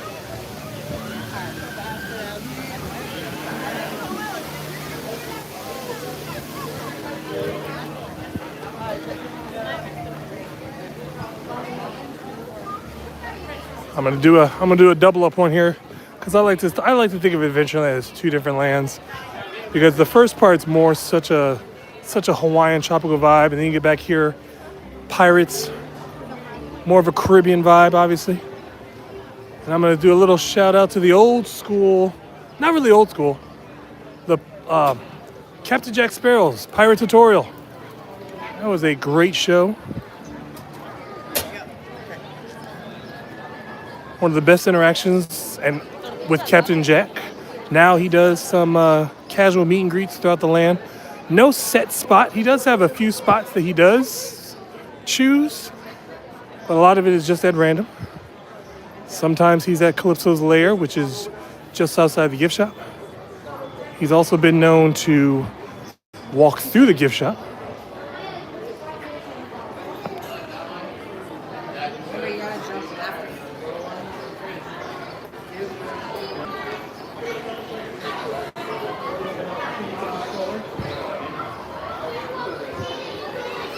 Once again, you're just tagging along with us here at the Magic Kingdom as Primarily, we are here for pin trading and just to see what the park is looking like. It's been 1 week since we've been to the Magic Kingdom, so we figure why not. We did plan on going to the Magic Kingdom on Tuesday, but we just had an impromptu decision to go to the Animal Kingdom since it was Earth Day. Technically, that is the celebration of Animal Kingdom as it did open on Earth Day.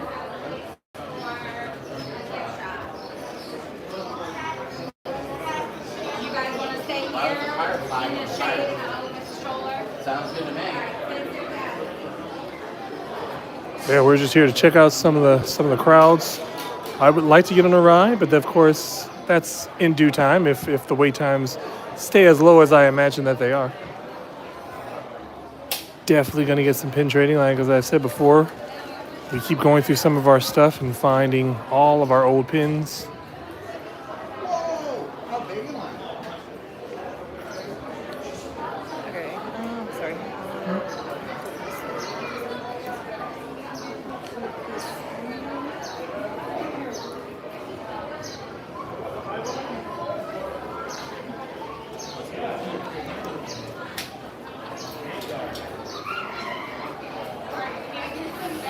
Go to the companion.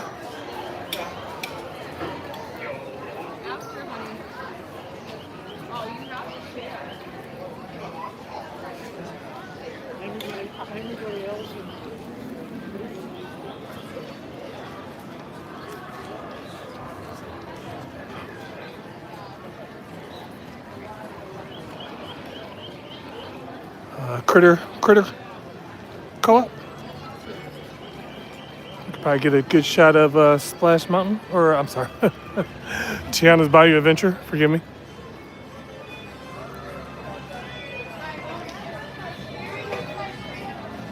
Where seldom is heard a discouraging word, and the skies are not cloudy all day.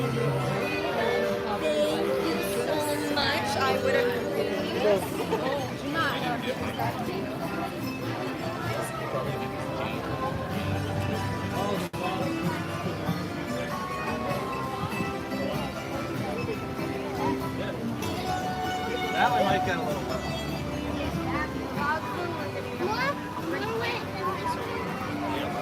Yeah, way more away. You're actually getting out. Look. Yep. Wait,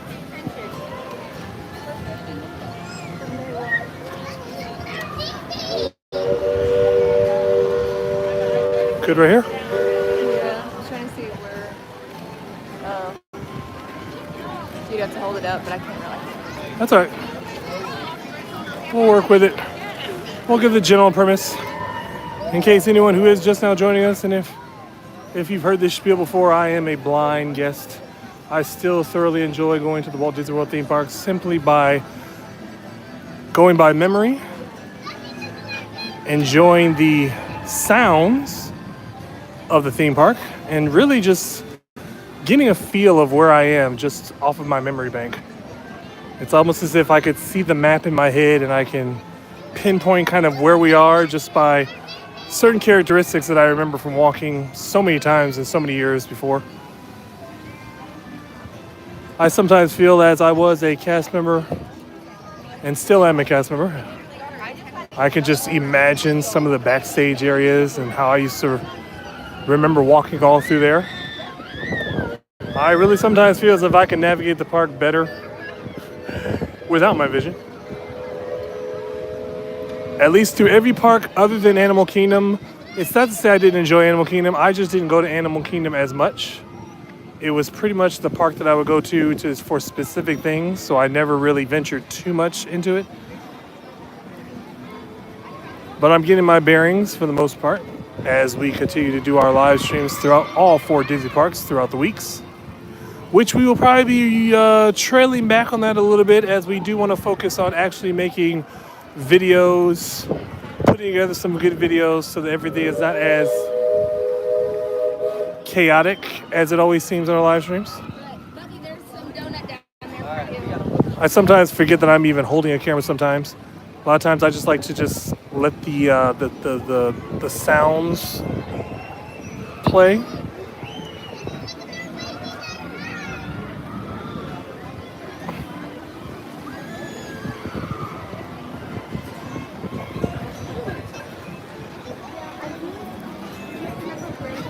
And I would just hope that there's enough people out there that also like the casual vlog. No rhyme, no reasons to it.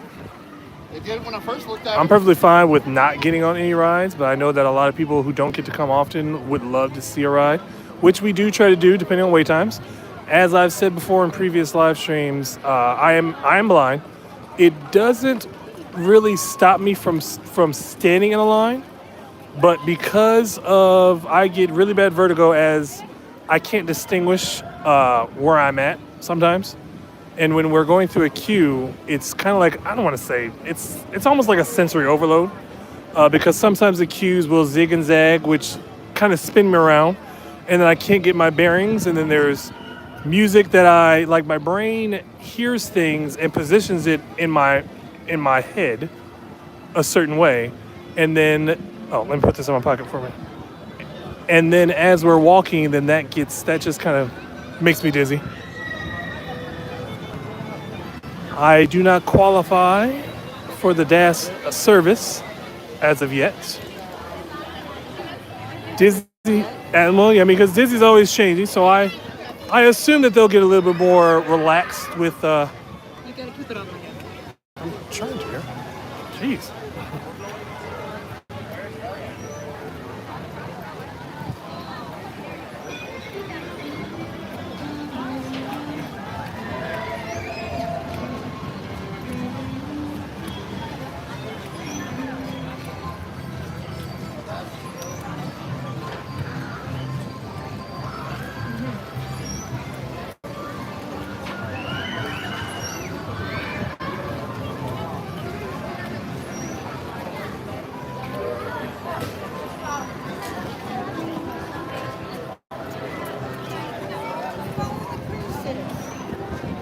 I made her sit.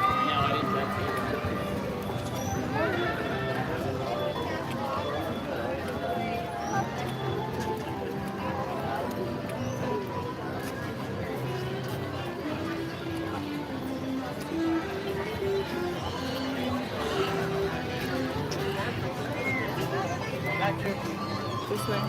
Just out to As of right now, I do not qualify for the DAS system. I used to in the past, but Disney recently changed all that. And I'm okay with that. I mean, it's not that big of a deal that I don't get on any rides. There's been plenty of days where we don't have to ride anything at all. I've actually enjoyed coming to the parks early and just jumping into a line really quickly. Short wait times, obviously, first thing in the morning.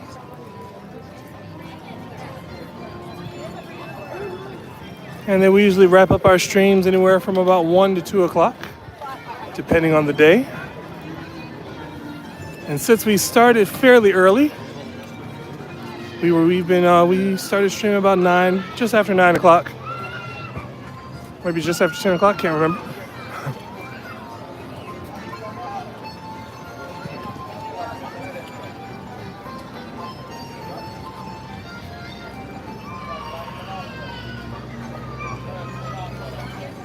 Nope. I don't know, he didn't say.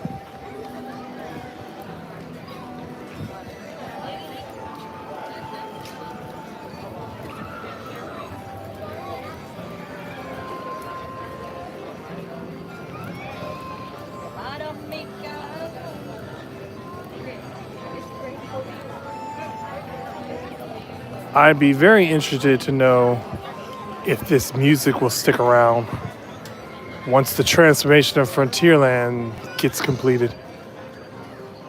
It will be a little bittersweet and sad to see the old school remnants of Frontierland go away.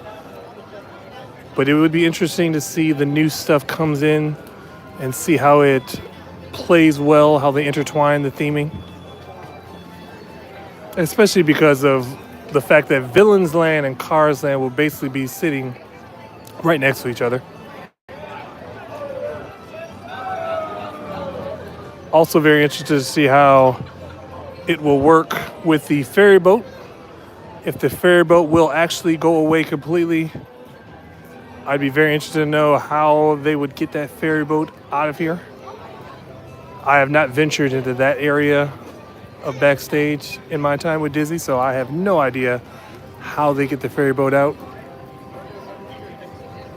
I've never even paid attention to when the ferry boat went for a refurb and they drained the rivers of America. Oh, actually, just stayed in.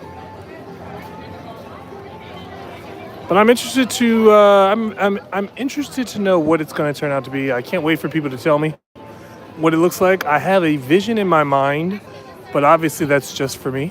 It's really no real changes. I just imagine them draining the river, filling it in, and putting the Cars attraction down in there.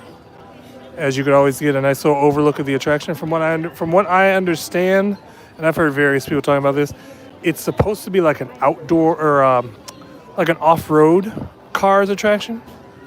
So I think that's going to be that's actually going to be pretty cool, considering the fact that it's not a direct copy of Radiator Racers, which is located at Disney's California Adventure. An excellent ride.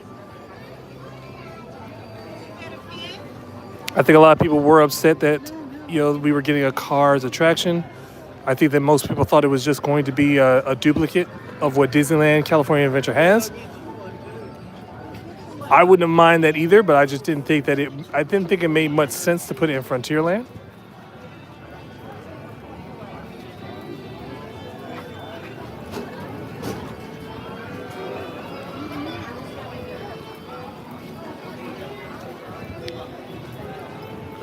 I'm also interested to know how much of Frontierland will be changing, given the fact that Tiana's Bayou Adventure is now where Splash Mountain is, Big Thunder Mountain, which I would imagine will still be somewhat the same. I've heard rumors that they are extending the track to make a different end scene. And a lot of people, of course, those are stirring people's thoughts that we'll get the big explosion scene that Disneyland's version has. I think that would be exciting if we did get that. And if you haven't heard, and like I said earlier, Big Thunder Mountain, from what I understand, filed an extension on their permits, which means that their refurbishment might be a little bit longer than anticipated. And I imagine that'll probably be mainly because of all the things they're going to be doing behind the scenes for Cars and Villains. And knowing exactly what is beyond Big Thunder Mountain makes me very interested to know how far back they'll go into their existing property area. I have heartburn, and I do not get heartburn. That chili cheese dog, Huh. Interesting. Well, I wonder what it could be, though. That's weird, because I just don't get heartburn. Yeah.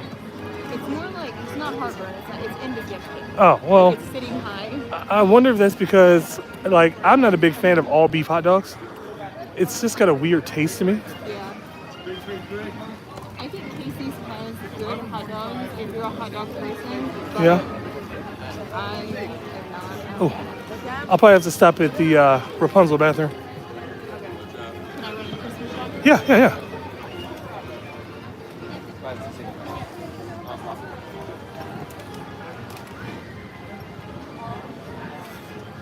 Yeah, and I can always tell the difference with an all beef hot dog because apparently I've eaten crap hot dogs all my life. Crap hot dogs. Yeah, right here. Okay, I'm gonna scoot you over. You're right at a pole. No, I'm just scooting you over. Oh, okay. Yeah. You're right. Okay.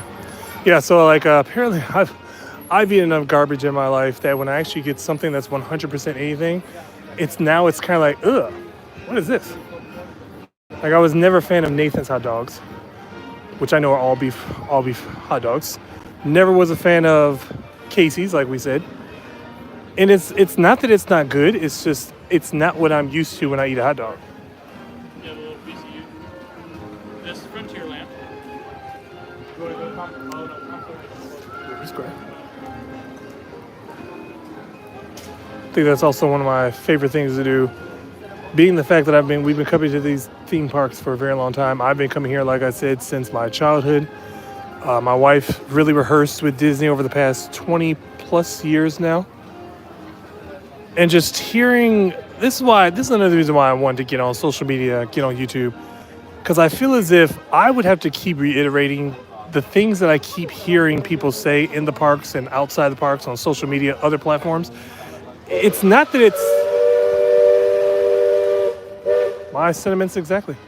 It's not that it's wrong information. It's just that a lot of times it's outdated, or there's a lot of things that people just don't hear often enough. And you hear people in the park that are just beside themselves by something that they didn't know.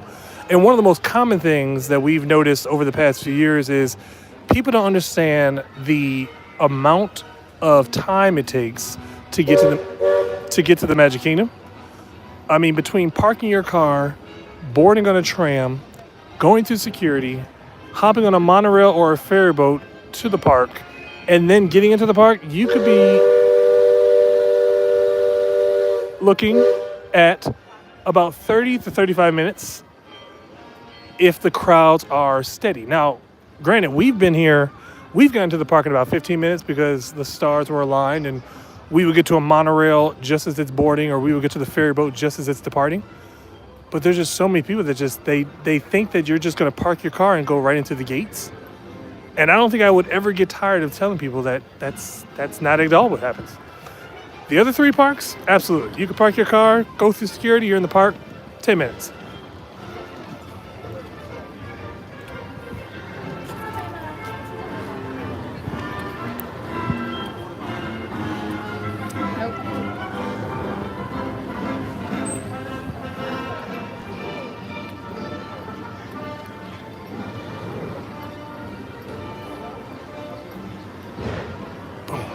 Boom, boom.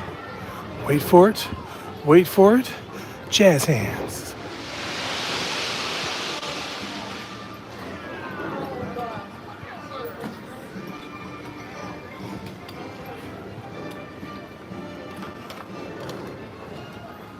Whew.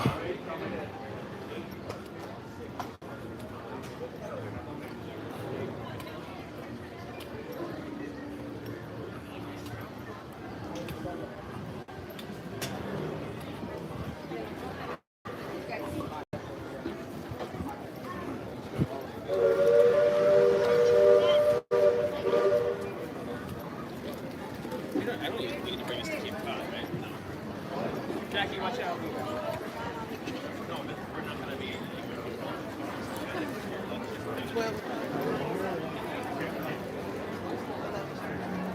Oh, see, now I can hear the Haunted Mansion.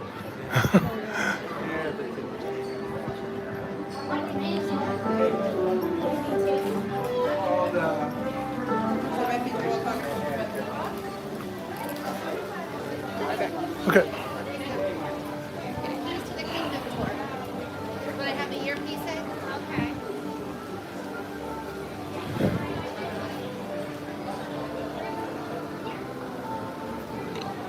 I know we kind of rushed through Frontierland and Liberty Square, so I'll try to throw in some retro throwbacks. Of course, one of the biggest ones is, of course, the attraction that's no longer here, as it just had a complete makeover with Splash Mountain changing over to Tiana's Bayou Adventure.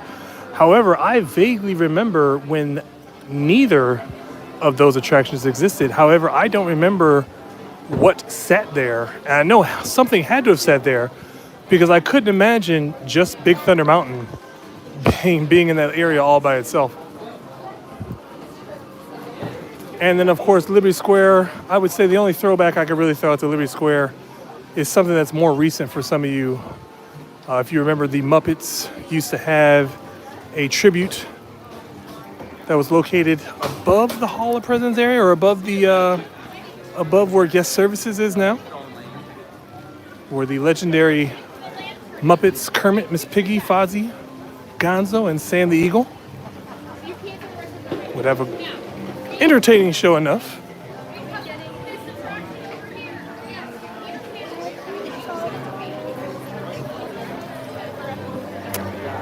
You ready to pass Rapunzel's? Oh yeah? Okay. Sorry, the music over here to my right threw me off.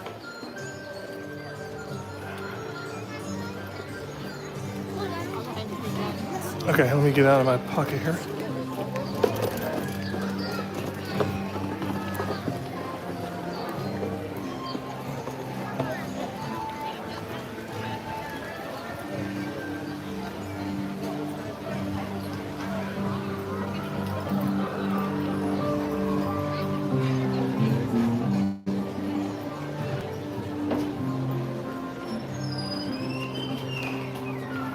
Wow.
Somebody poured their coffee out. Don't touch it.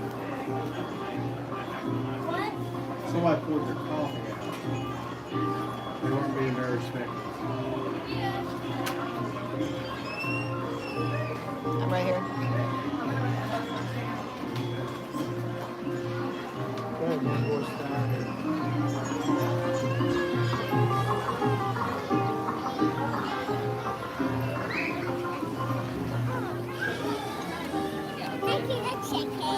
What? That's if you check on the app. What? Go to mommy.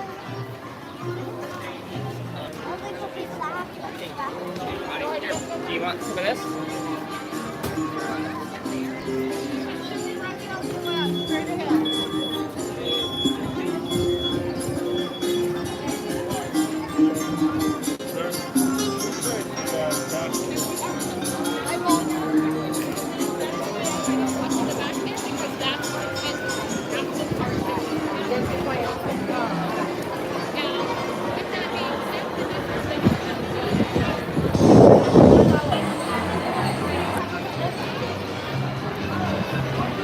I'll give it back to you in just a second.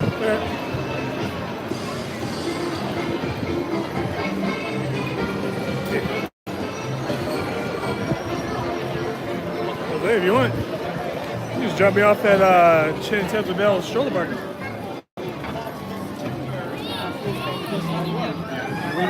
Yeah. hold this a second. Oh, point it down. Because they should all be, we should have made it all with the same thing. So whatever pass they're under. Got it. Hello, how are we doing? Yes, I just got that one. No. Perfect. Oh, that's very nice. That was so fun. You're welcome. Real quick question. Yeah. Do you know the name of the dog that for the Anna? They also have these special ones if there's any you like. What was it?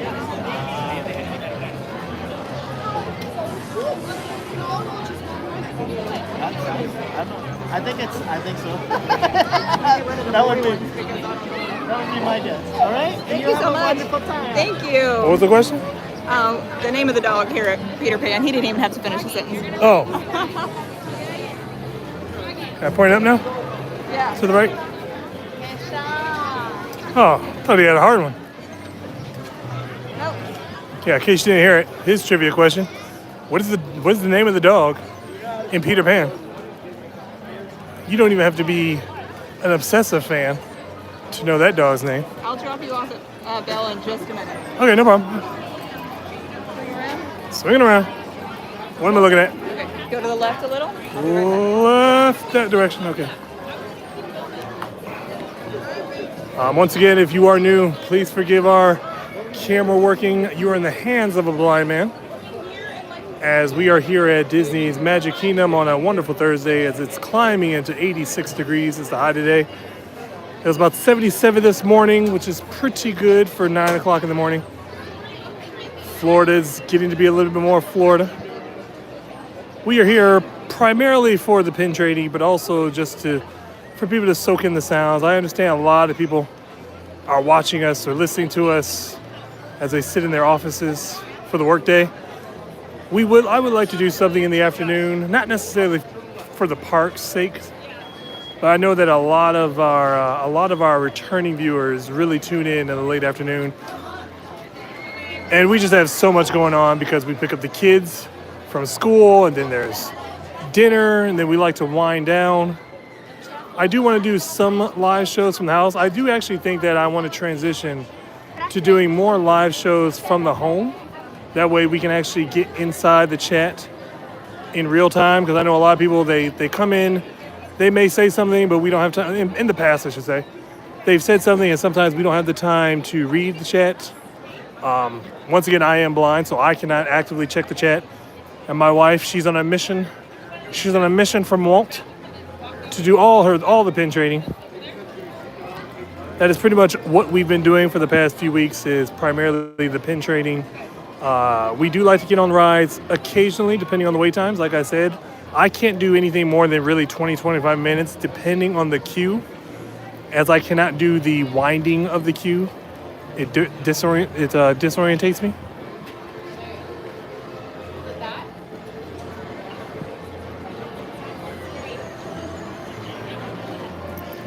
But then I've also noticed a lot of the streamers now, like I said, they are focusing towards their...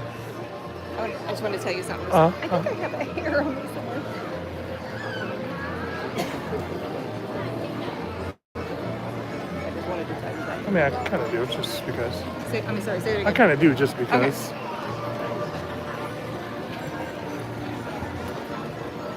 When you say not that many, what do you mean, though? Like 2? Oh, well, that's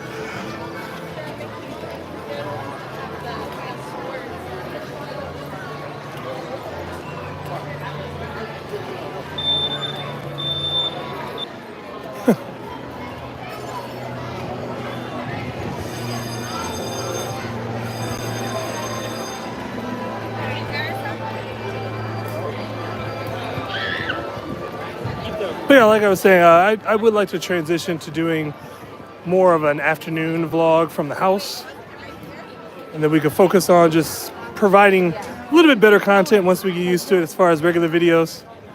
We do have some right here. Okay, we do have some ideas in mind that would involve me to use my creative side. We want to update some of our POVs. We want to get used to doing more inside the park, navigating through some of the rules of YouTube so that we can give you all the really good content. Live streaming is fun, but it does wear you down a little bit. I like to be here early in the morning, only to get as much as we can. I would like to be here more often throughout the day. Live streaming from maybe like 10 a.m. to about 2, depending on the days of the week.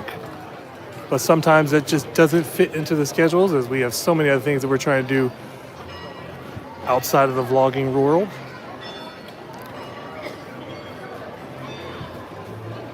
But we do want to, like I said, we do want to migrate over to maybe doing some more food reviews, some hotel stays. And then, of course, if we do live streams, I do want to actually sit down and be able to conversate with people that are inside the chat. I do notice in our analytics that a bulk of our viewers are generally late afternoon into the evening. So it just doesn't seem feasible sometimes to do the early morning streams. I do appreciate everybody that comes in because we do understand that we have quite a few people from overseas that watches us periodically.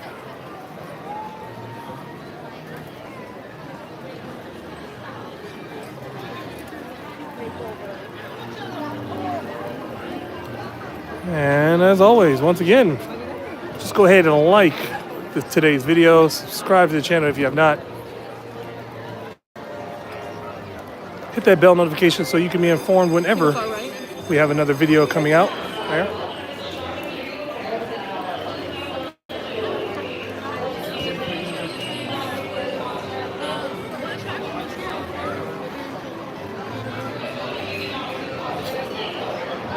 I feel as if I'm missing out on trivia. What was the question?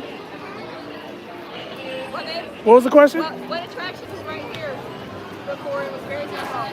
Oh, Snow White's Scary Adventure.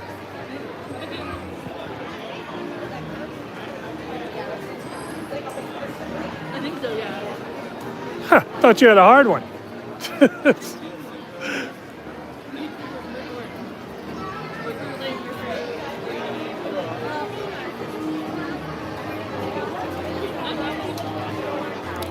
Funny, I asked that question earlier in the stream. You're so rude. I thought you had a hard one. I just talked about that earlier in the stream on my throwback of Fantasyland. Oh, my trivia question just a second ago was, what attraction moved from one land to the other? From one land to another. From one land to another? To another. To another? Is this one of those trick questions though, like Dumbo? It's Dumbo. Yeah. It's Dumbo, yeah. I'll have you know, I got it right off the bat. Oh, good. Just like Nana, and just like that one, I'm on fire today. Except for that very first one this morning. That's why I say, dude, that Dumbo one's kind of a trick question because, I mean, it's still Fantasyland, but it's a different part of Fantasyland. I don't call Circus Fantasyland. Oh, well, see, I always considered it as an extension of New Fantasyland. I never did call it that, but some people do. Yeah. To the right?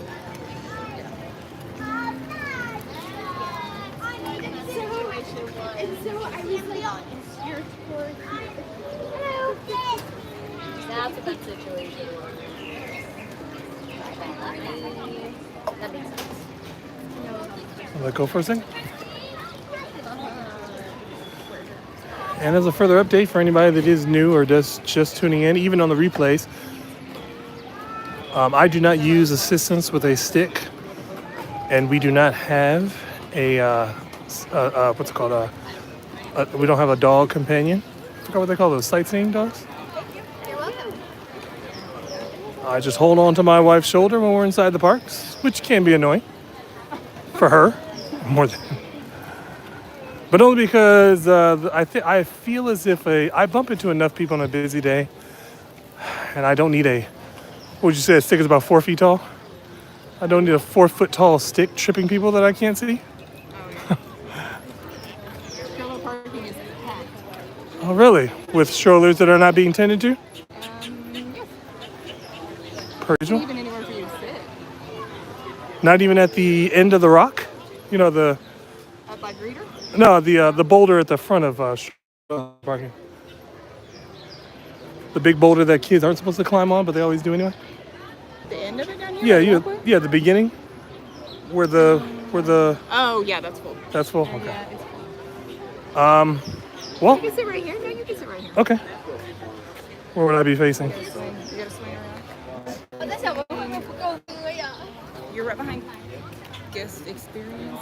You're Okay. facing Fairy Tale Hall. Okay, That's perfect. Fairy Tale. Let me see what your view is there. Sorry. Where are you gonna hold it? Just probably right here. I wonder. The camera keeps like moving up and down. I don't know what's going on. All right. So you want me to go hit circus and come back? Yeah, knock stuff out. Check to see if Bonjour Gifts is open yet too. I think it's what time is it? It's got to be what? Going on 12? Oh, probably not. 11:40. 11:50. Okay. All right. So we're gonna sit here and we're gonna enjoy some of the quieter sounds here in New Fantasyland. Like I said, this is an area that me and my wife first met back in 2013, but we actually didn't start a relationship until late, I would say, 2014. Maybe earlier than that. I'm not good with dates. But we started our adventures right here in Fantasyland, working at Enchanted Tales with Belle, an attraction that I think to this very day I could still work right now. Put some of these cast members to shame. I could probably, if I really wanted to, recite the entire spiel that we had when we worked here.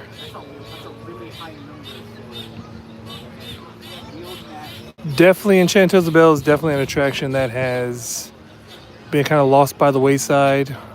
One, because the type of attraction it is, it's not something that's been favorable for a lot of people, especially since Seven Dwarfs Mine Train opened up and all the other attractions that are around the theme parks. Because if you didn't know, Enchanted Tales of Belle is more like a show, except we won't refer to it as a show. It's more like an interactive experience that allows you to recreate the story of how Beauty and the Beast met and fell in love. About a 20-minute attraction altogether, in which causes for you to volunteer, encourages you to volunteer to be part of the show, in which in some cases, some people who did participate do get an opportunity to have their picture taken with Belle inside the library of the attraction. And then PhotoPass is also available inside that particular part of the attraction for those photos. Even though they will not scan your magic bands, they will give you a card, which will basically have all the pictures of the show, and then you'll be able to take those pictures, link it to your My Disney experience if you have a PhotoPass option, and be able to purchase or receive your photos from there. Like I said, it's about a 20-minute experience. And every show, typically, when we work there, should load every 5 to 6 minutes. There's about 2 pre-shows before you get to the grand show, in which you do see Belle in her yellow dress. If you do want to meet the Beast, unfortunately, the only place to meet the Beast now is inside the Be Our Guest restaurant, which is just next door to Enchanted Tales of Belle. He does meet there specifically for dinner. Do have your reservations in advance. I've heard that it is still somewhat of a popular restaurant, even though a lot of people are a little upset at the price. And they no longer have a lunch service, which has also been something that I've heard a lot of people having a little bit of an issue with.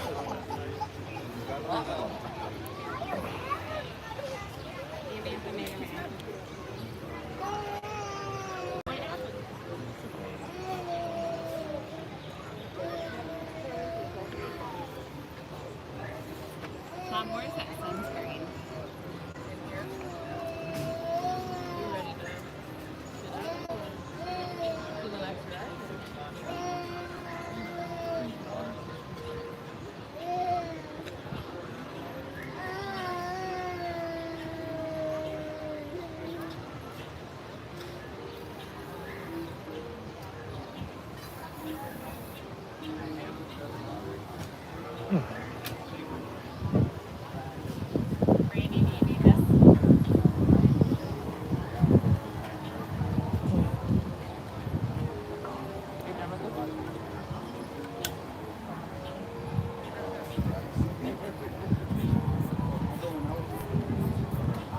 then, butter. Where's your coffee? Oh, you have a coffee. I do. I have it. Try not to touch it. They want regular. Oh, sorry. Mommy plucked that right out of there. Hold on, I'll take you.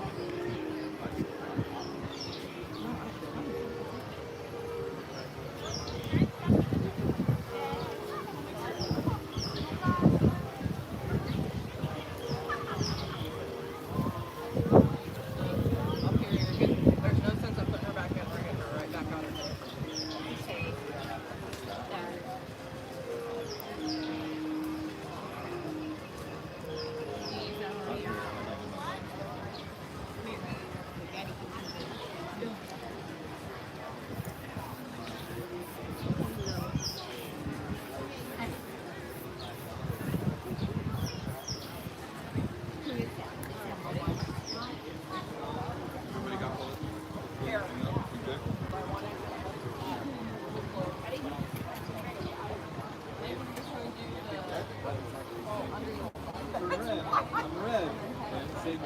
Grab on it, just in case anybody needs it. It was small enough that I didn't have to bring a great big container of it. Sam, are you good? Oh. And as always, ladies and gentlemen, I have to encourage everyone when you're coming to Florida for your Disney vacations, be prepared. I know a lot of people do not understand how hot it can get. Sometimes even people at 72, 75 degrees do tend to overheat here in Florida.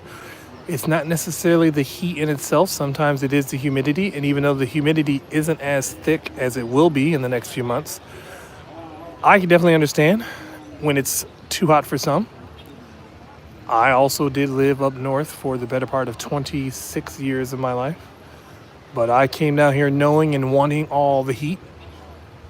I love it when it hits the 90s and above.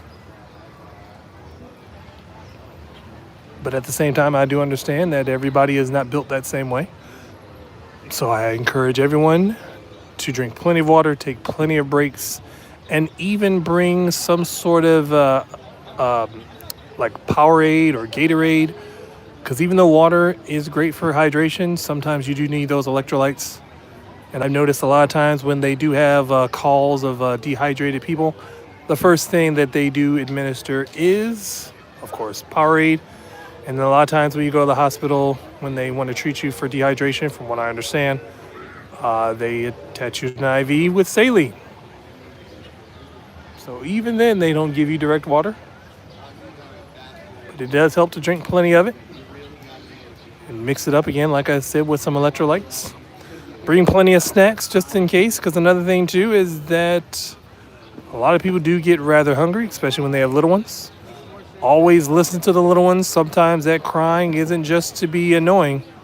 It's also because they're screaming for help. Most parents do have it under control though, so kudos to that. They understand. Always wear that sunscreen for some people. Some people are very, very sensitive to the sun.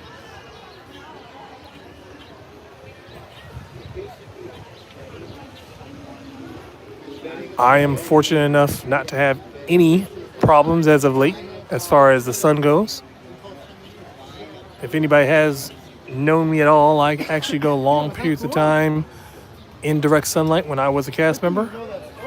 You could find me outside directly in the sun, had no problems with it.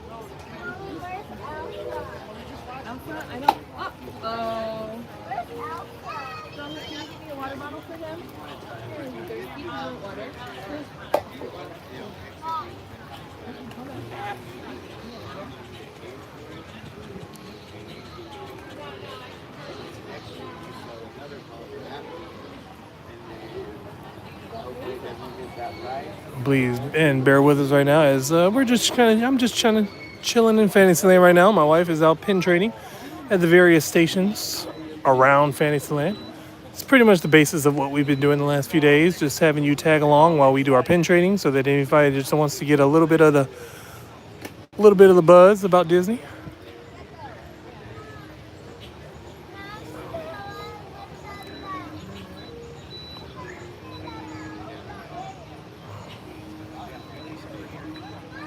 I think that Fantasyland has probably some of the biggest retro memories that I could ever think of, because so much of Fantasyland has changed over the past 10 to 12 years.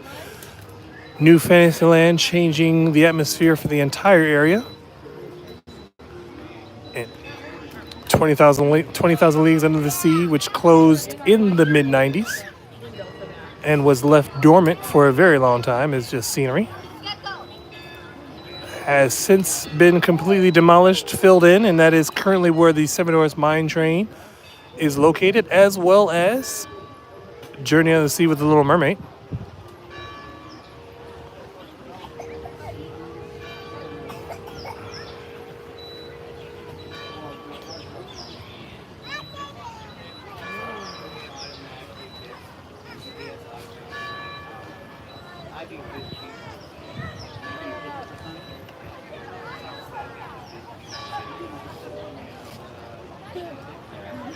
As soon as you're right up there, they're like,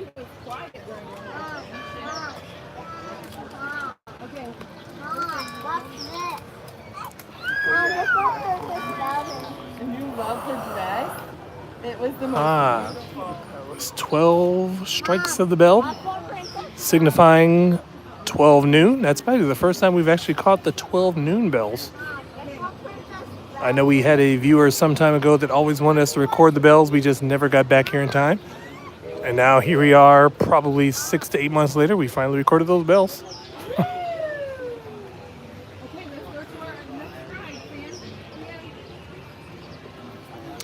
But yeah, Journey on the Sea with the Little Mermaid, which from what I understand was actually the maintenance bay for 20,000 Leagues Under the Sea at one point in time.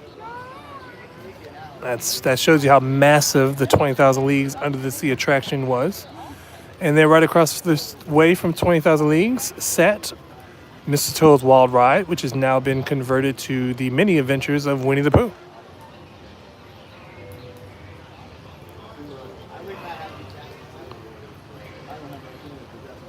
I can accept the theory of why they got rid of Mr. Toad's Wild Ride. If you do not remember, Mr. Toad's Wild Ride was a dark ride attraction featuring the characters from Mr. Toad and the Sleepy Hollow characters. The premise of the story, though, was that you basically have a little too much to drink. You go driving, drunk driving through the city, not a good thing, where you end up driving on train tracks, get hit by a train, and you meet your demise. And the very last scene, as questionable as it was basically you in a, let's say, a hot space with little red demons poking you with their tridents. The theory was that's why they got rid of the attraction, because of the very adult-like circumstances that attraction was based off of, even though it still is a popular attraction at Disneyland.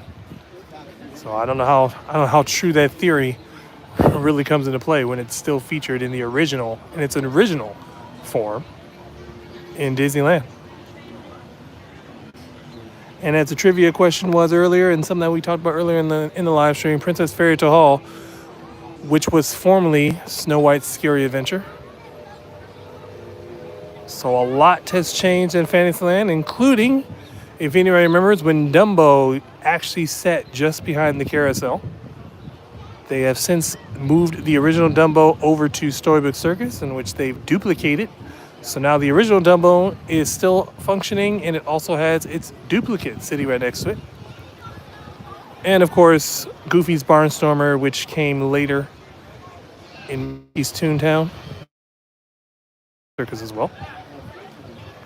I would say of all the lands in the Magic Kingdom, obviously Fantasyland having the biggest change as of yet, because now we have Frontierland / Adventure Liberty Square getting its change.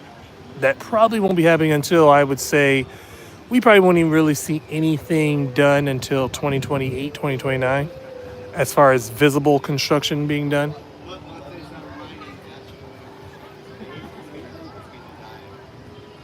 I mean, I think it's safe to say that 10 years from now, it will not be the same Magic Kingdom that it was today, just like 10 years ago.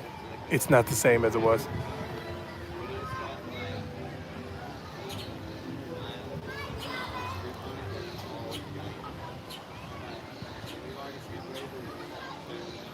And if you are available, I understand a lot of people who do click onto us from time to time. Like I said, they are sitting in their offices just kind of listening to anything in the background, which right now isn't that much. It's very faint music off to my left. A lot of the outdoor noises, the birds, is not as loud as they used to be behind me.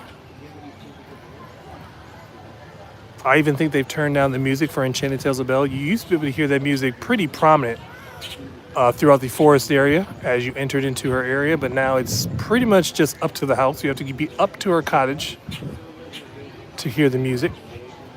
Okay. Yeah, sorry. Scared me. Okay, so I'm sorry. Okay, Fast Pass. I'm going to read you the comments. Oh, sorry.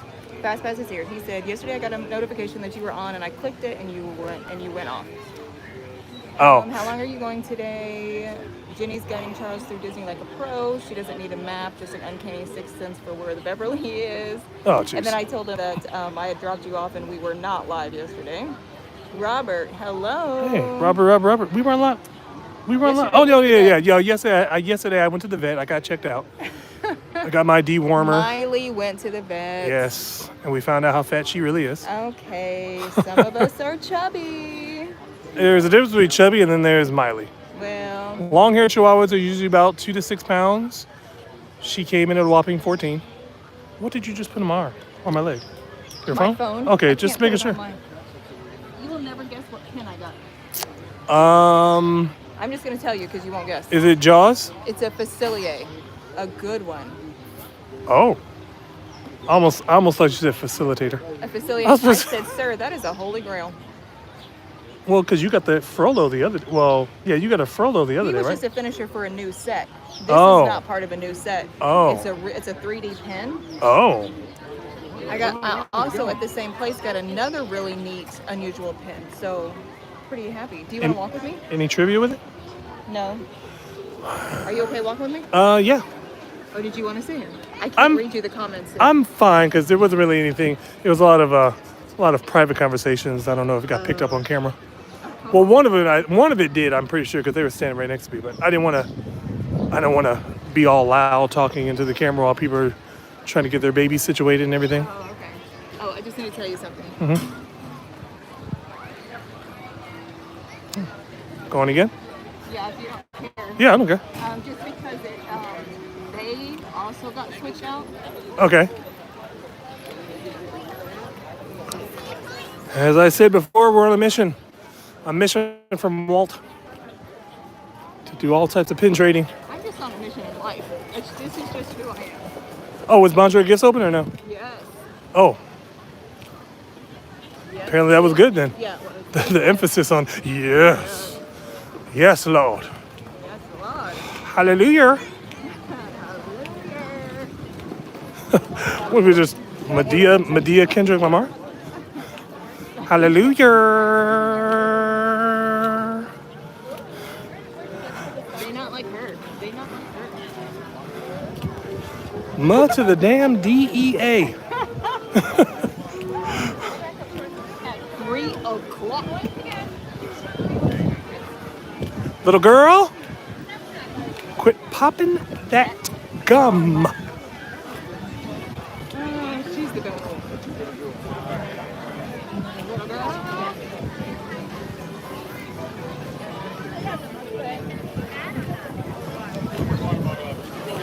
Sorry. Actually, yeah, Fast Pass. That was probably maybe Tuesday because we were streaming live early on Tuesday, but it was Animal Kingdom. There wasn't a lot going on, and it was kind of like just an impromptu. I wouldn't say impromptu. Somewhat impromptu trip to Animal Kingdom because I think we were intentionally trying to go to Magic Kingdom, but it was the 27th anniversary. Well, it was Earth Day. It was So, Earth Day, so last minute we changed our mind. Robert, we're going to circus right now. yeah, circus for some to see what pins that they have. And then, hey, if anybody has the ability, go ahead and check that My Disney Experience if you have the time. See what wait times are looking like. It doesn't seem too busy from my end. I haven't bumped into nearly anybody, if at all. No, And it's pretty good today. and we were eating at Casey's, and surprisingly enough, the seats weren't bombarded. Usually Casey's always has a plethora of people around them. To the right. To the right. Whenever you hear that, that just means I have to face the camera away from cast members. We are not sure if cast members always want to be on camera. We don't want to put the camera, and plus, like I said, I am blind, so I don't know how close I am to people. It just kind of frees up her hands because she's got so many other things that she's doing between pin trading and, of course, reading the comments. And like I said, I do understand most people who are tuning into us in the morning are pretty much just listening to it in the background. That's also another reason why I'm trying to fill in the dead space with as much conversation as I can. I don't try to talk too much around other people, though, just because, you know, they might be having some private conversation.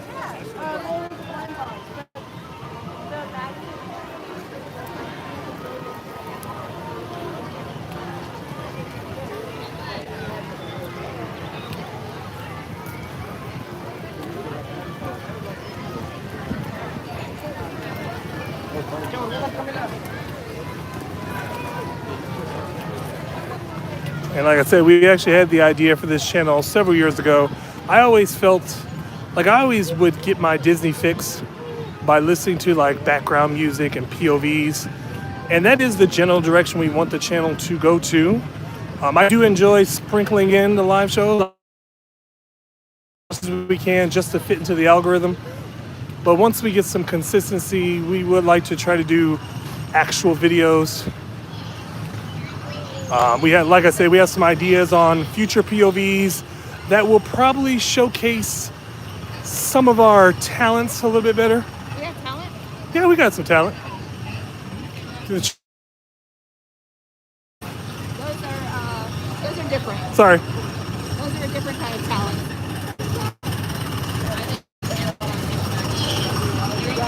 But also we would like to do some more of hotel reviews, food reviews, just a different perspective, but more of a laid back information, you know, more of a, how do I say it? I want to be informational, but I don't want to be corporate. I don't want to be like, I want you to get the know-how, but I don't want to be all corporate info. Like we'll showcase the bad side of stuff. Not say bad side, but just like there's pros and there's cons to everything. And I don't want to sugarcoat something that might be important to your Disney stay or even your Universal Studio stay. Like we'll tell you firsthand that every food item at Disney is not good. Sometimes you just can't put meat in the tri-fold. Hold on, let's rephrase that. Not every food item in Disney is good. Yes. What'd I say? I thought you said every food item is not good. Maybe you did say it right. Maybe I heard it wrong. Yeah, well, every food item. Well, yeah, you interrupted my joke though, because I said every food item is not good. You weren't supposed to put meat in the tri-fold.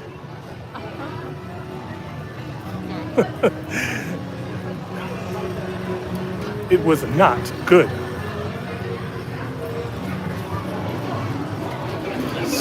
Right here? Yep. Okay, keep going. Yep. Okay. And yes, she guides me as best as she can. And sometimes I have to guide her.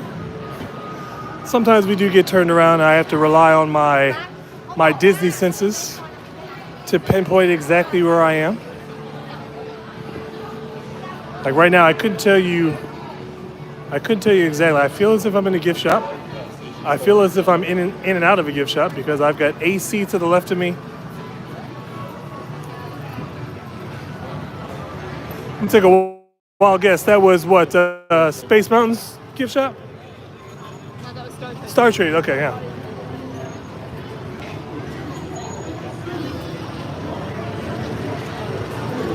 I guess that's what I meant, not Space Mountain's gift shop.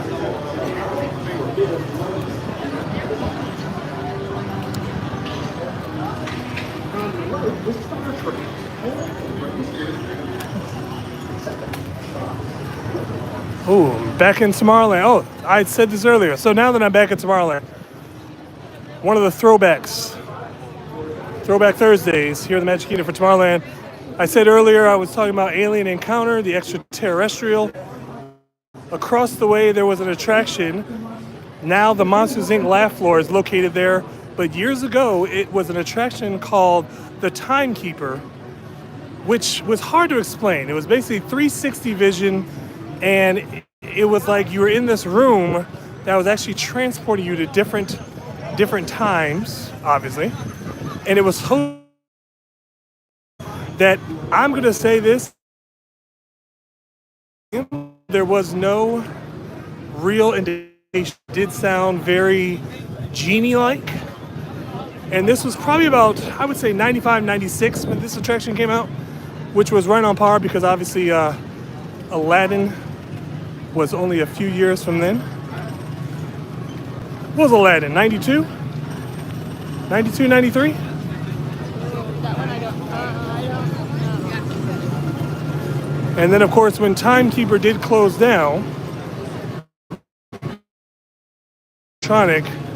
for the Alien Encounter attraction just across the road, but not voiced by Robin Williams. Oh, you know what? This is where we lost service a while ago.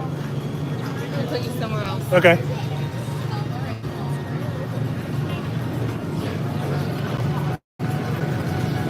You're gonna be by a speaker for a second, is that okay? That's fine. Cool.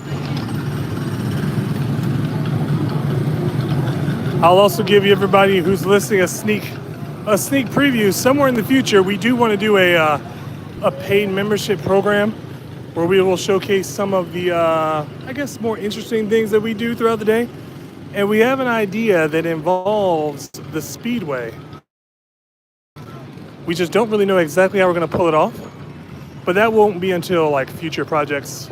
Because like I said, we do want to try to transition to doing actual videos just because of how free it would free our schedule to do actual videos rather than trying to get out here and do live streams as often as I would want to. I also don't mind just having basic sit downs in the afternoon. We're not typically, like I said, afternoon theme park people. But if we were to do another live stream in the afternoon, it would either be a special occasion or it would be from the house. And I do really want to get into that because I do feel as if we miss out on a lot of the chat. Some people may say something and we're not ignoring it. We just don't get to see it as fast as we want to. Especially at times like this. I don't know if you can even hear me because of the cars, but at times like this where she is pin trading, she will catch up with the chat when she comes back. And as always, feel free to like this video, subscribe to the channel if you haven't, hit that bell notification for any of the future chaos.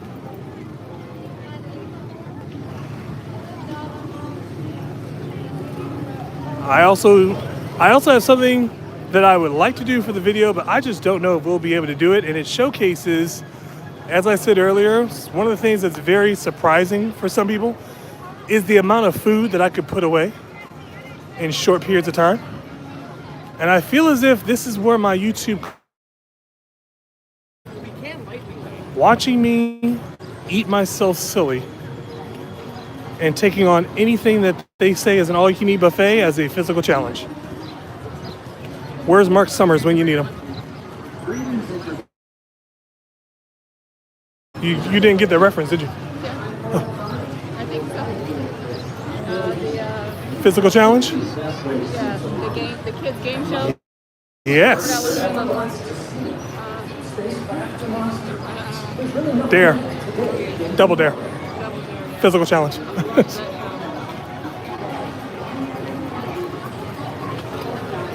That again shows my age.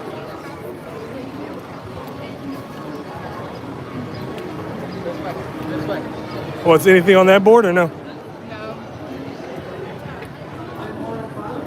Turn this way. Yep, right there.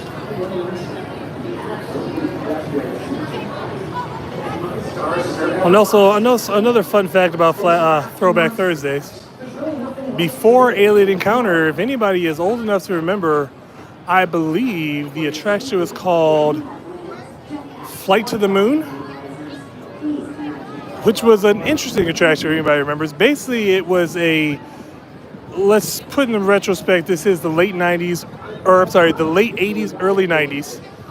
It was as best of a simulation as you could get to going to outer space. Nothing to write home about, which I would say probably why it didn't last long.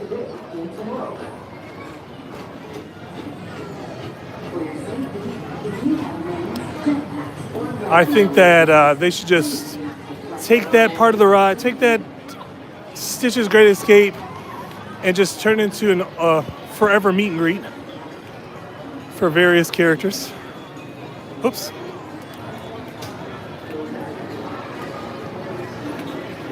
Like I said before, I've heard plenty of rumors that said that there's going to be a Wreck-It Ralph attraction, but that was at least 5-6 years ago, the last time I heard that rumor.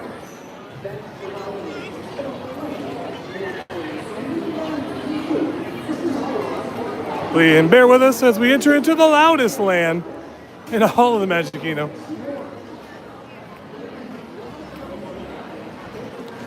I could tell that we are inching closer to Main Street USA, sounds like.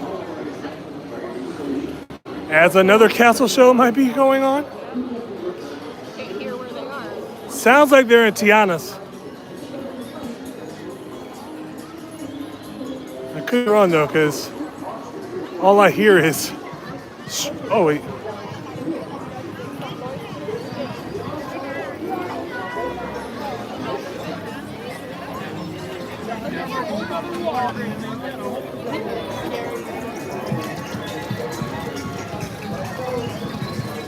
Or is that just a band?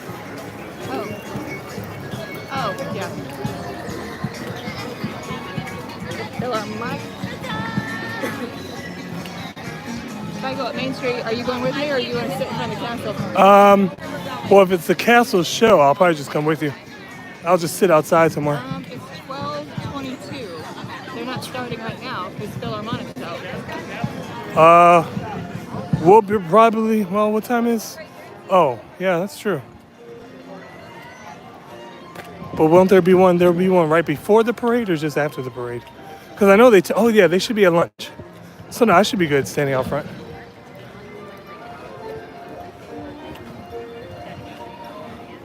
Do you want to sit down? Yeah. If there's any shade, but if not, no big deal. I highly doubt there's shade though. Why would Disney give anybody shade with a seat? Do you want to sit right here, but you're not facing the castle? The seating faces away from the castle. That's the only thing. That's okay. I can stand, if anything. Is this the castle here?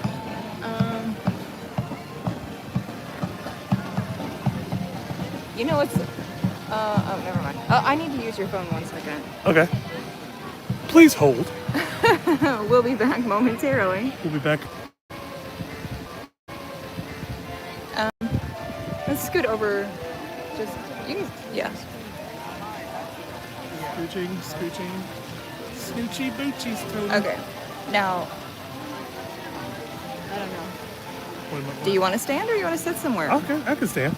Or If I sit down, I probably won't get back up. Okay. The bench, the concrete thing is in front of you, though, if you want to lean Okay. against it or whatever. Okay. Oh, I gotta get a drink. Damn, that chili dog dried out my insides. That's probably that all beef then. Maybe that's what it was. Either that or the bread Yeah, is just sucked up all the moisture in your gut. I guess so. Okay, I shouldn't be too long. Okay, no worries. Hopefully, this will probably be one of our longest streams. We have done a couple streams, about 4. I think we have one that we did that was 5 hours. That was the one that probably everything technologically wrong that could happen. But so far we're doing really good. Now that we have official fuel rods and a real good cord. I actually remembered to bring my actual cord for my phone. But we only have one cord and 3 fuel rods, which is actually maintaining pretty well. It's actually, I think there was a vlog we did that was about 3.5 hours. We actually managed to only use 1 fuel rod for both the gimbal and the phone. So we're kind of getting ahead of that. I do have a secondary cord, but it's a short cord, so that does make it difficult to walk around. Because right now, the way I'm not as fancy as Fun to Be Free. But basically, I just have 1 cord attached to the gimbal. That fuel rod is just placed in my pocket. And then I will intermittently change from the gimbal to the phone with the same fuel rod, keeping the other 2 fuel rods as a backup, but so far we have done pretty well.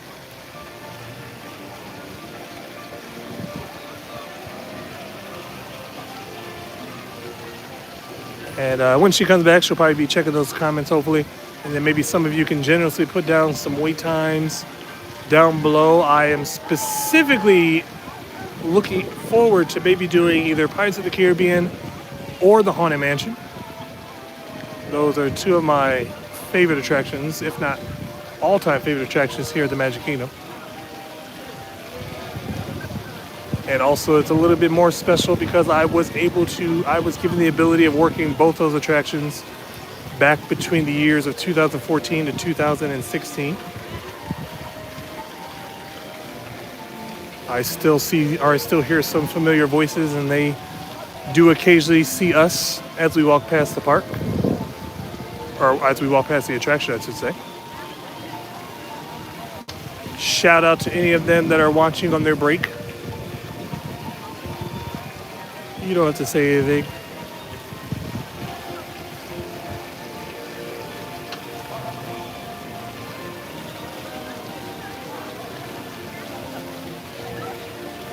If you are also on Facebook, try to find our page on Facebook. I am actually maintaining most of the posts on that page.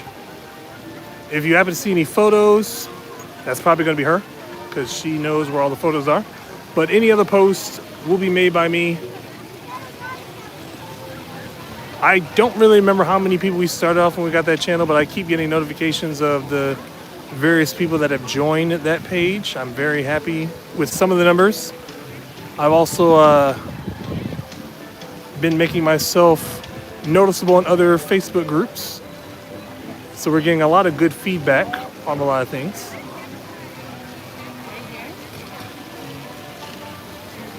And I can easily answer any and all questions on that Facebook page. As like I said, I am further my knowledge of technology as far as using the voiceover options on my phone. But do bear with me, because if you ever notice anything that I post that's long typed, just know it probably took me a long time to put that out there, as I have to have my phone proofread every 3 or 4 words just to make sure I'm not saying anything that doesn't make any sense.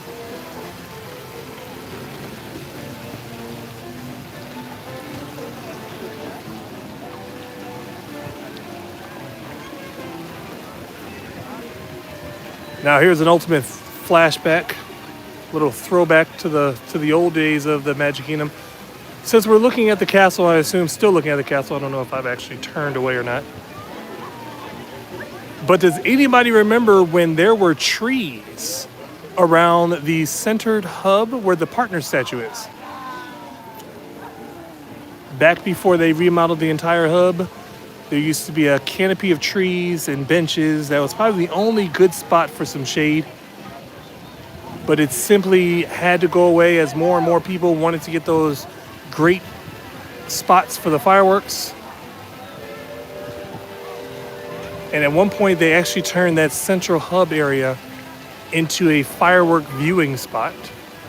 That, along with what they call the hub grass, which is located on both sides of Main Street, right in front of Casey's Corner, and also the Plaza Hotel. At one point in time, I'm pretty sure they're still there, but there are turnstile or there are touch points that was specifically for people who would somehow be able to get a what they call lightning lane, but it used to be called a fast pass back in the day, back in the good old days. Used to be able to get a fast pass for the fireworks. But that was also the days where because you would get that fast pass, you would not be able to get any other fast passes until you've used that last one, which would generally be about 9:30 to 9:45 in the evening. All right.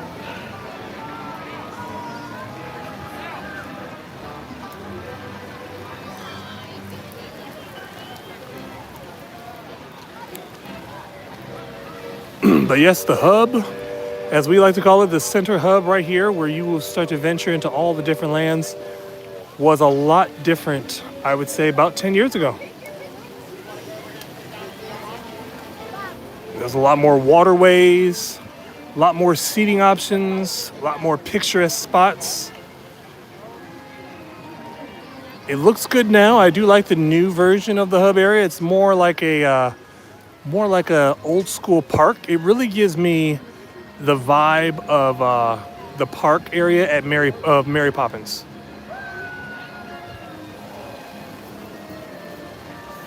And of course, this music, the classic, well, the reimagined classic Main Street music that plays throughout.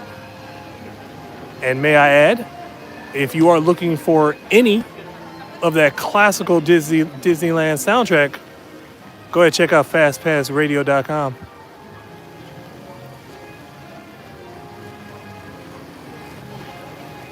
And FastPass, if you're listening, if you have the time, go ahead and put out a link to fastpassradio.com. Go ahead, anybody that's checking it out.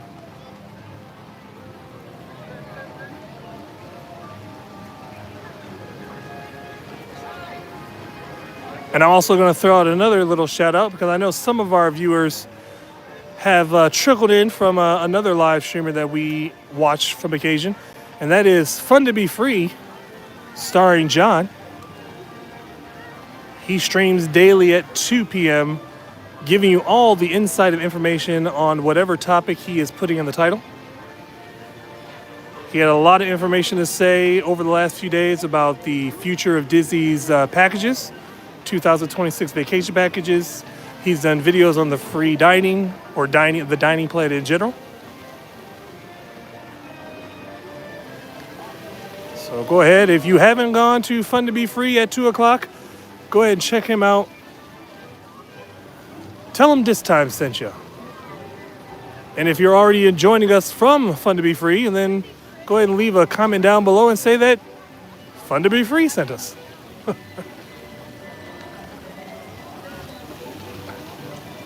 And if you're just stumbling across our channel by some sheer luck, go ahead and like this video, subscribe to the channel, whether you like it or not. Just do it.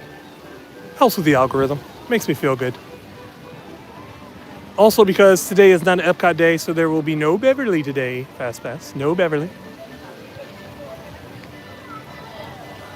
In case you didn't know what I'm talking about, whenever we do a Epcot day, it always is going to lead to a Beverly challenge. We did an impromptu on Monday. No announcement on it. No one knew it was coming. But we still managed to get at least 10 likes on that video. I don't think that video was very long because it wasn't really planned out. But we did get 10 likes. That got me 1 cup of Beverly. We also did get 3 new subscribers on that particular day, 2 away from the goal of 5.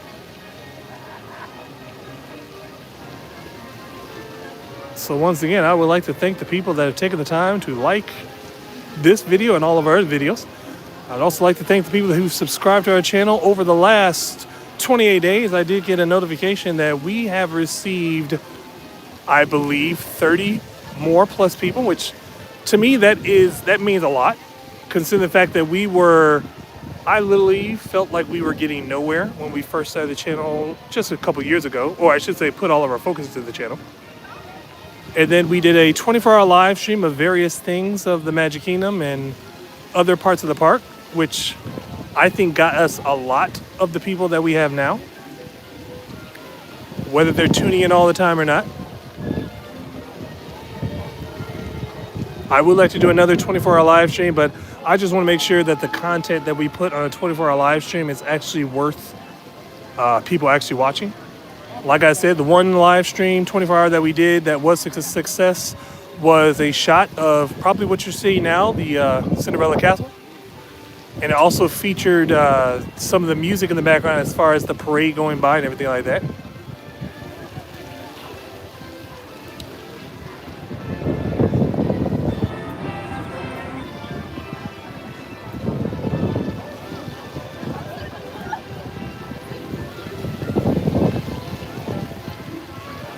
And I think we're going to be also switching over. We're going to try to switch over to also some videos, especially during the summer. Our kids will be out of school for the summer, and there is a lot of things that we would like to do. I don't know if it's really doable to live stream and have the kids at the same time. Even though our kids do want to be, they want their own channels, to be honest with you. Titan wants to do a video gaming channel, and Calypso, I think she just wants to be on camera. Even though they always seem to shy away when we've had the camera on them before. But we'll see what the future holds.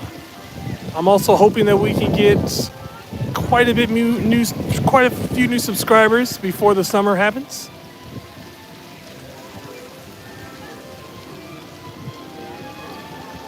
I had set a goal back in 2023 because we started our channel in 2021, but we didn't really put too much attention to it until the summer of 2022. At that point, I could tell you for a fact we had probably like 26 subscribers as of 2022. I wanted to make a mission to put as much content as we could when we got back to Florida at the end of 2022. And successfully, by the end of 2023, we had just over 500 subscribers. So I was pretty excited about that. 2024, I knew we were going to take a little bit of a slowdown because we were still in a transitional phase. Getting reintroduced to Florida after a year. Plus, it was our kids' first year of school in Florida. So we wanted to make sure all that was squared away. So there wasn't a lot of attention in 2024 as we'd want it to be. But as of, I believe, February of this year, maybe March, we finally, I think it was March. In March of this year, we finally hit 1,000 subscribers. So once again, anybody out there, I would like to thank everybody that has liked, subscribed, commented, told their friends, went to the Facebook group, and everything in between. I would definitely say that we have gotten better as best as we can for what we're working with.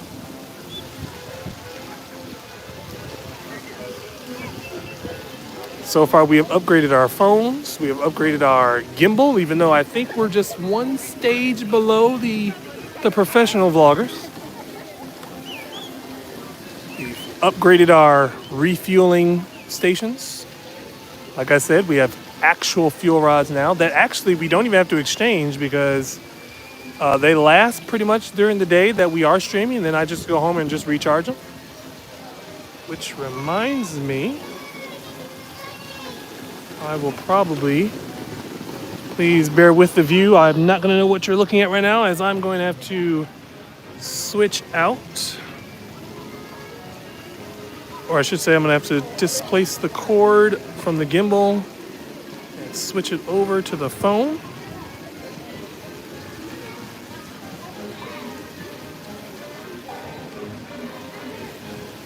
Okay.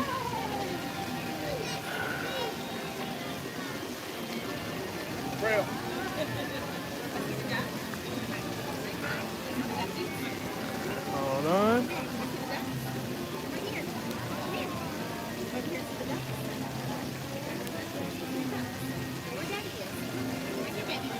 Let's set this down for just a quick minute while I figure this out.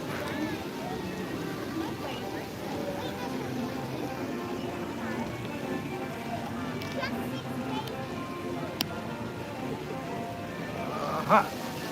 By George, I think I got it. Not too bad for a blind guy.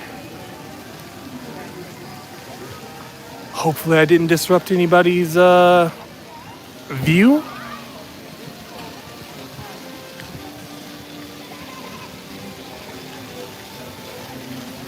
If anything, just go ahead and listen to the mix sounds. We've got Tomorrowland off to my right, or I should say the music of Tomorrowland off to my right, Main Street music off to my left. I can only imagine that I am looking in the general direction of the castle. If not, my apologies.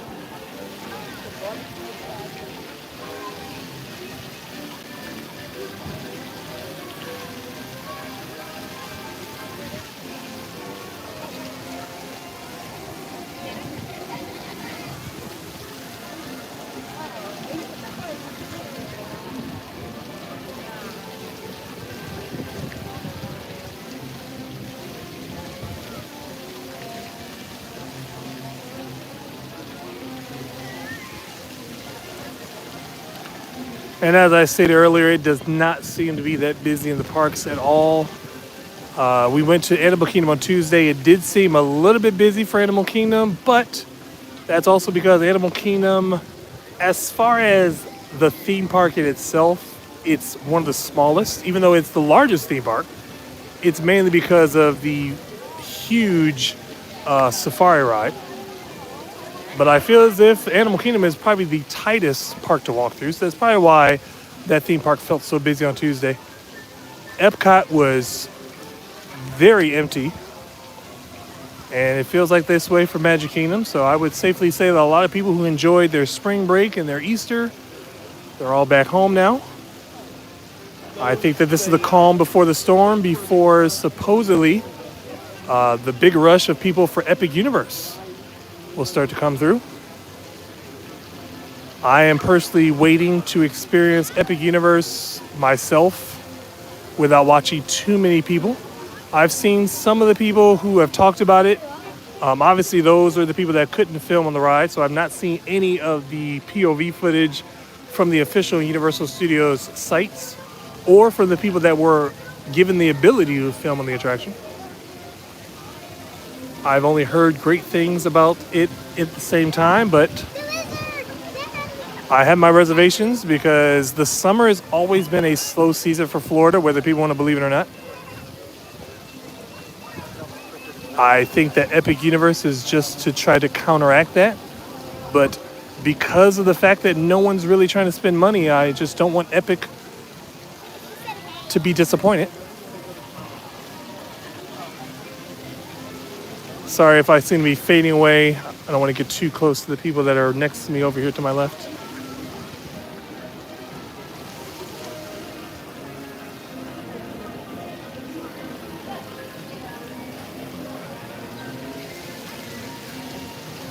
Once again, everybody, we are live here at Disney's Magic Kingdom on a wonderful Thursday now afternoon.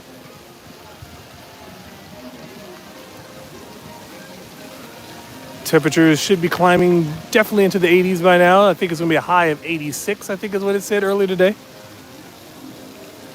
It's doable for a lot of people who are from up north that may not like really hot weather. This is actually pretty comfortable. It's got a nice little slight breeze. The humidity isn't as thick as it will be here in the next few months. Hurricane season right around the corner.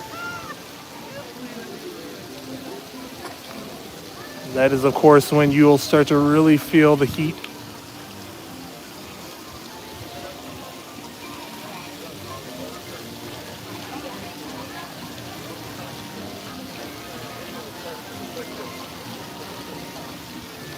And what I'm going to do now is I'm just going to do some spinning panorama shots. Little slow turns here or there.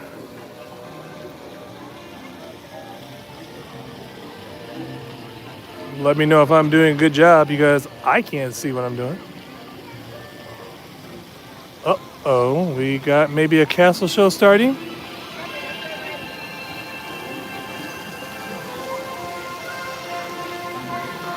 I'm gonna go ahead and slowly turn all the way around.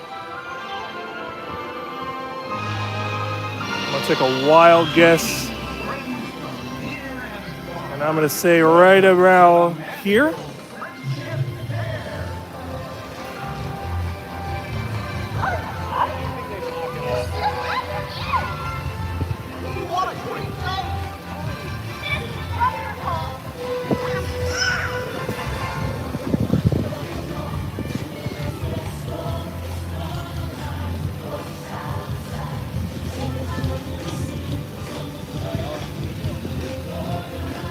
My apologies if you can't see the show.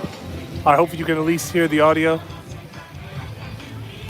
I'm pretty much trying to base this off of where I hear the speakers to see if I'm even pointing in the right direction.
I added that sound effect just for you guys.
So sorry, I was in deep conversation with someone. Sorry, am I pointing the right way?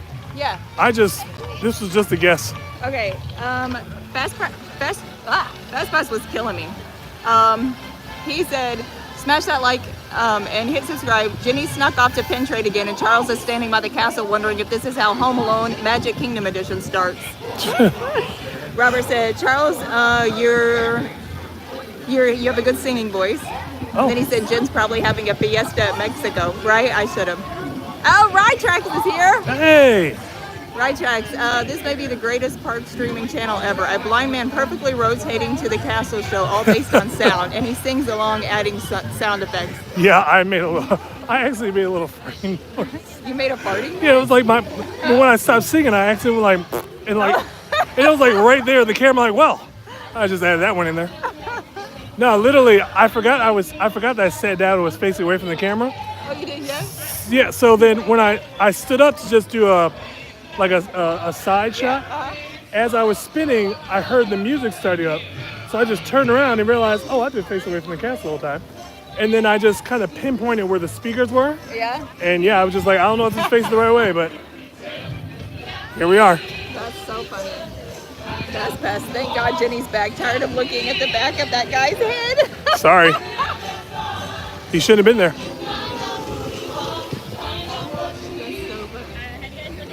Well, friends, just to make sure you're not waiting on us. Oh, man. I put the charger back into the phone just in case, but I'll probably switch the fuel rods once we pull over to see what the batteries look like. Plus, I actually have another cord if you want to charge your phone. Oh, I'm in the red. Okay, and then we should probably I'm gonna dig a little deeper. I'm gonna dig a little deeper. Like and subscribe to This Time Daily and hit that bell notification.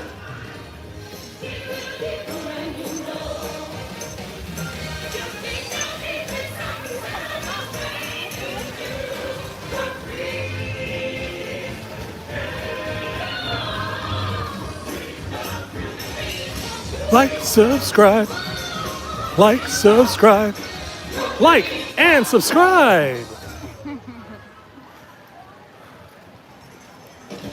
I'll pull over in just a second. Cardigan. There's more where that came from. Come on, everybody.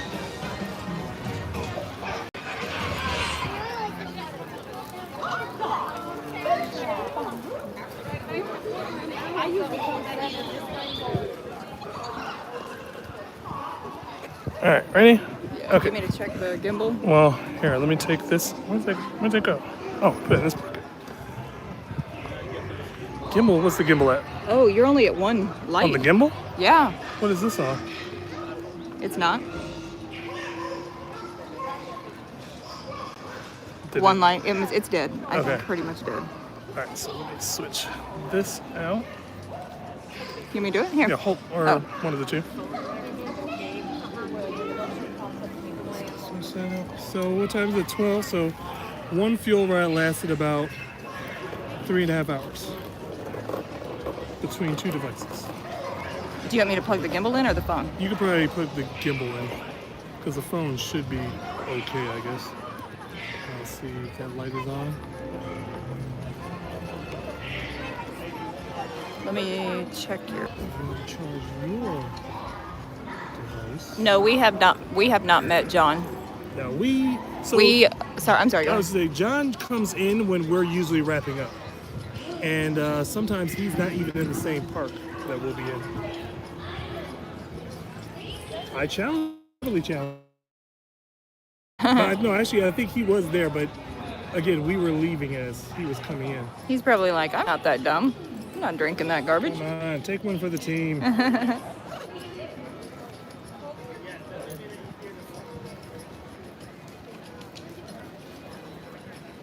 Okay, so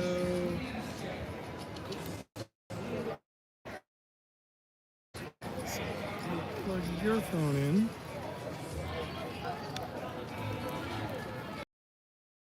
And just make sure that it's on. Everybody loves Raymond.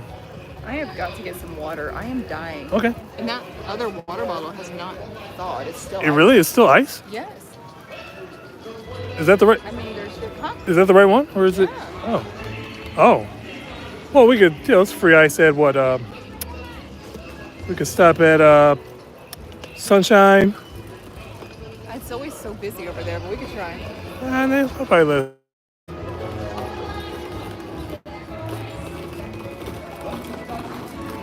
Well, I wish there was actually a cold water refill station somewhere in Frontierland. I just don't know where that guy found it. It sounded like he was over by the DVC booth, but It might have been in the. It might be in the breezeway. oh, yeah, maybe. Oh yeah, that's probably where you got it from. Yeah, there are a few refill stations in the park. I do wish that they would add more. I'm pretty sure they will as they have other projects. Because some of the refill stations, like the one in Epcot, is not cold water at all, and it's too close to the bathrooms. So I don't want to. It's the visual of that water being the same water that goes to the bathrooms.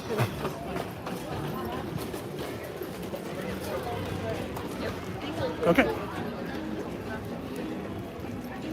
All right. Made our way into Adventureland, obviously. As we've stated before. Just to the left of me, I could hear the castle show in the distance. I don't know if it's being picked up by the camera at all. And then just to the right of me is the Adventureland music, along with the sounds of the stampede of strollers.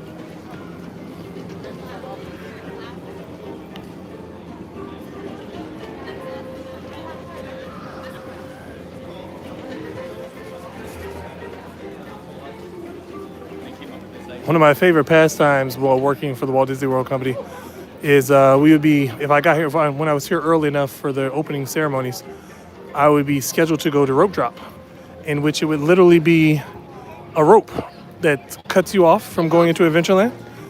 And so everyone would gather around, and I'll never forget, this is the greatest time. I can't remember who the cast member was because I think he worked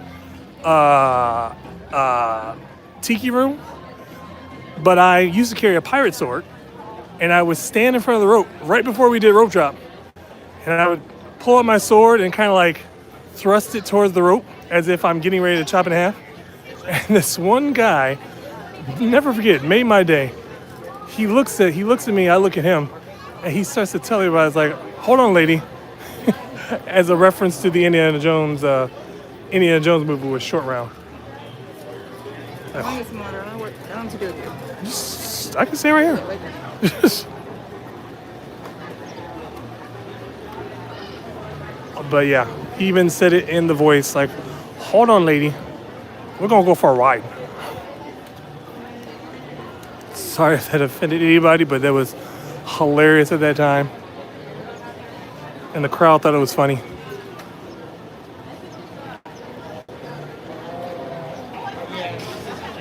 Hopefully that is charging. But no, we have not had the chance of meeting John with Fun to Be Free. Like I said, we're usually wrapping up our live stream. Typically, we were doing our chat at about 2 o'clock, which at that time, sometimes we're already at the car, especially here at the Magic Kingdom, because it does take a little bit of time to get to the vehicle.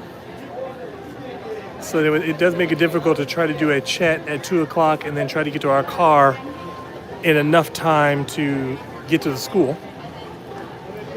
So we're generally leaving the park about 1:50. John usually starts his live streams at 2 o'clock or just after 2 o'clock. And we don't know exactly which park he's going to be in sometimes. I think there's only been 2 separate occasions that he was in the same park that we were. Like I said, we were on our way out as he was in, and I don't have the ability of getting onto his stream until we're done with our stream because I use my phone for YouTube. Yes. Oh, yes. I'm sorry. We can move it back to like. I wasn't expecting you on that side.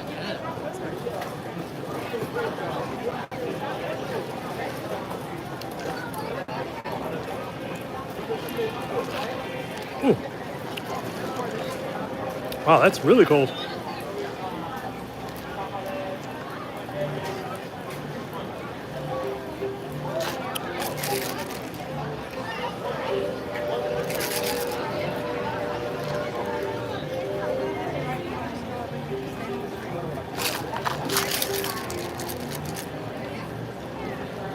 Are you done? Yep. All right.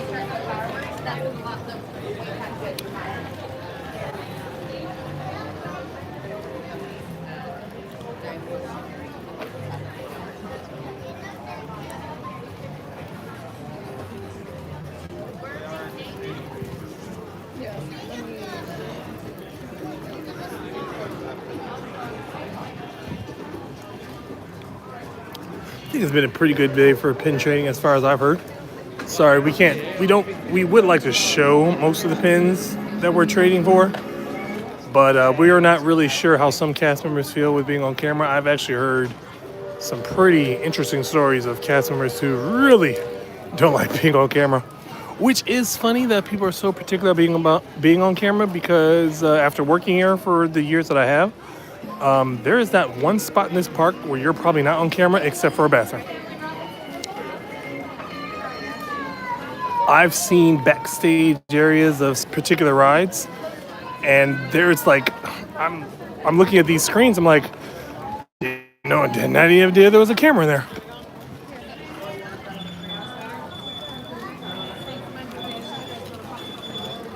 How did I hide someone? Oh crap.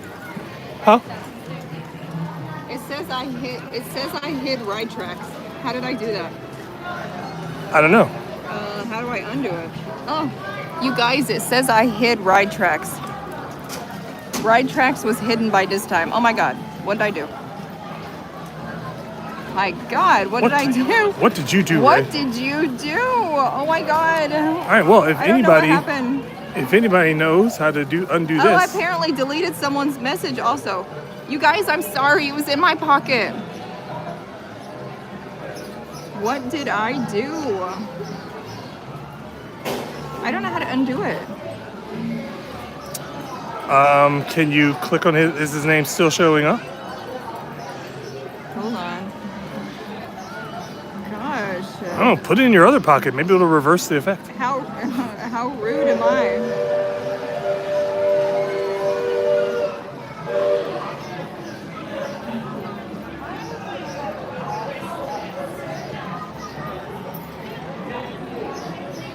Our Let's see. serious Message apologies to Ride Tracks. Deleted by this time. View. Okay. Apparently, I have it in for Ride Tracks today. It was his message I deleted. I'm so sorry. I don't know how to undo this one though. So how'd you undo Ride Tracks? Did you have to click on it? Well, the message that was deleted, I was able to click on it. Unhide user. Okay, I think I fixed it. Gosh. All right, Ride Tracks. Ride Tracks, I'm sorry. I have it in for you today. I erased your message, hid you from the chat. That's what you get Heavens. for missing our stream the That other day, is young man. what you get. You and FastPass did not. FastPass, you didn't wake up early enough for our You're Animal Kingdom video. The audacity. I mean, you know what? This is what you get. You guys are grounded. Yeah, how you like that?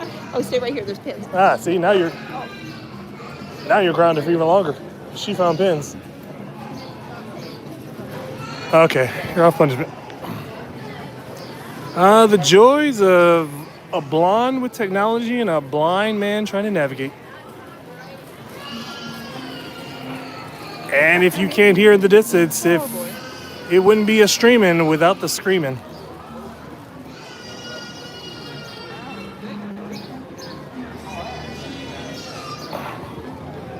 And like I always say, this is the kind of behavior you can expect in this channel. This is what Ride Track says he likes. You never know what you're gonna get. Yeah, you got that right. We don't even know what This we're is doing. keeping it real, ladies and gentlemen. No sugarcoating.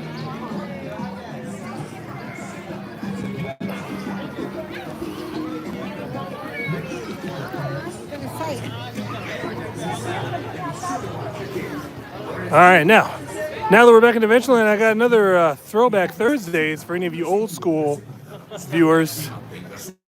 Do you vaguely remember the years where the Tiki Room was under new management? I do. Oh man, that was not perceived well by a lot of people. And then it caught on fire. And everyone's just like, see, that's why you don't change things. Or as I always say, that's what happens when you do stupid stuff. Yeah, I mean, I didn't mind it. I actually liked Iago and Zazu in it. I just thought that, I don't know, it's too much of a change. Okay, Fastbus says, like, subscribe, and join the chat. Jimmy's out here pin trading with one hand and deleting Ride Tracks and shading comments with the other. Multitasking like a Disney ninja. Yeah, I don't know what's going on. Shady comments.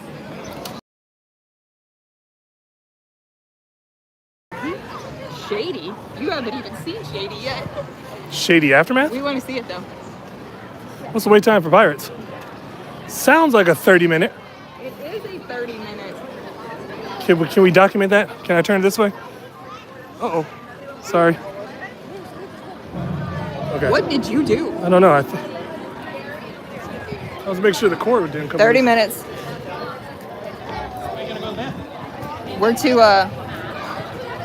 We're too strapped with all these cords. Yeah, we're too strapped with all these cords. Mind you, there's only one. My phone has one, thank Yeah, you. she has one, which is in a separate hand, multitasking. Why am I getting roasted today? I get roasted all the time. I'm getting roasted for deleting. I get roasted so much off camera. Actually, Fast Pass likes to roast me every single time I look up. Ooh, I'm sorry. Not really. What was that? You roast me all the time. Spin around. Spinning. Here? Yeah. Good enough.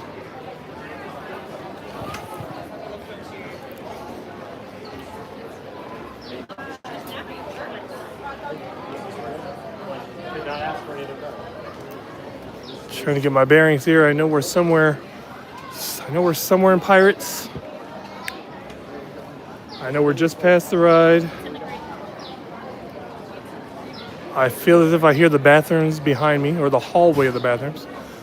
I should know this area more often than not because I did spend 3 years of my first Disney years, or my first 3 years of my Disney career in this area, talking like a pirate for about 7.5 hours of the day. I feel as if I was very entertaining for the area. Still have a few familiar faces that remember me from time to time when we actually get around to walking past it.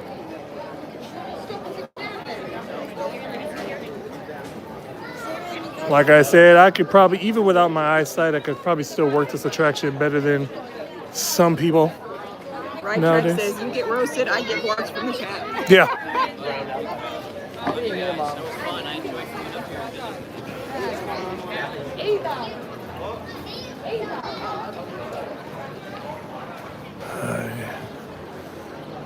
Like the one thing I know. Oh no. What happened? These little kids, this guy has his kids sitting over in the dog relief area in the grass. Oh no. Oh no. Oh yes. I mean, should someone tell him? I mean, the sign is right there. I'm gonna tell him. I mean, I missed it one time and walked through it too, but I didn't sit in it. Well, I don't know. I would only imagine though there hasn't probably been any service, and that's the word I was looking I've for seen earlier. a ton of dogs today. Oh, today? Okay, well then never mind. I was gonna give it the benefit of the doubt. Nope. I know they hose it down pretty good in the evening. Like, I mean, I know the one at Epcot got like drenched. Yeah. Right Track says, oh my. Yeah. When we went through this morning, I saw a lady. She had her little, like, say, 2-year-old just out there walking around in it. And I'm like, ooh. But these kids are sitting, full on just sitting. Well, let's just say when they get back to their room, and someone's gonna get blamed for doing duty. Like, oh man, you guys smell. Yeah. All right, well, that's what happens when you sit in an animal relief area.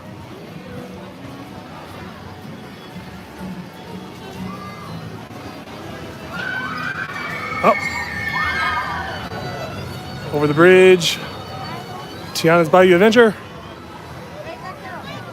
Heading towards another trading pin spot. Have you gone in the very back to see if the other gift shop is open? No, it's just such an act of Congress to get back there.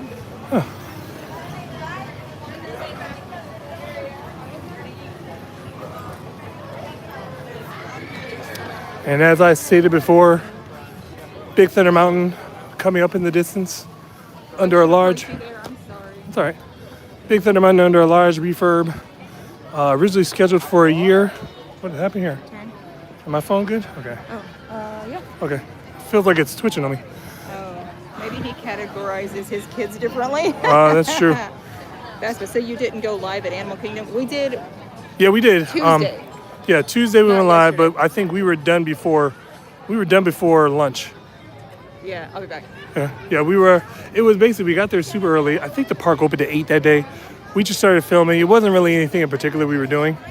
Just we got some pin trading in. She was actually meeting a friend real briefly because they were in the area, and so we just kind of walked around Animal Kingdom for a little bit. Nothing really was being showcased. Animal Kingdom isn't really a.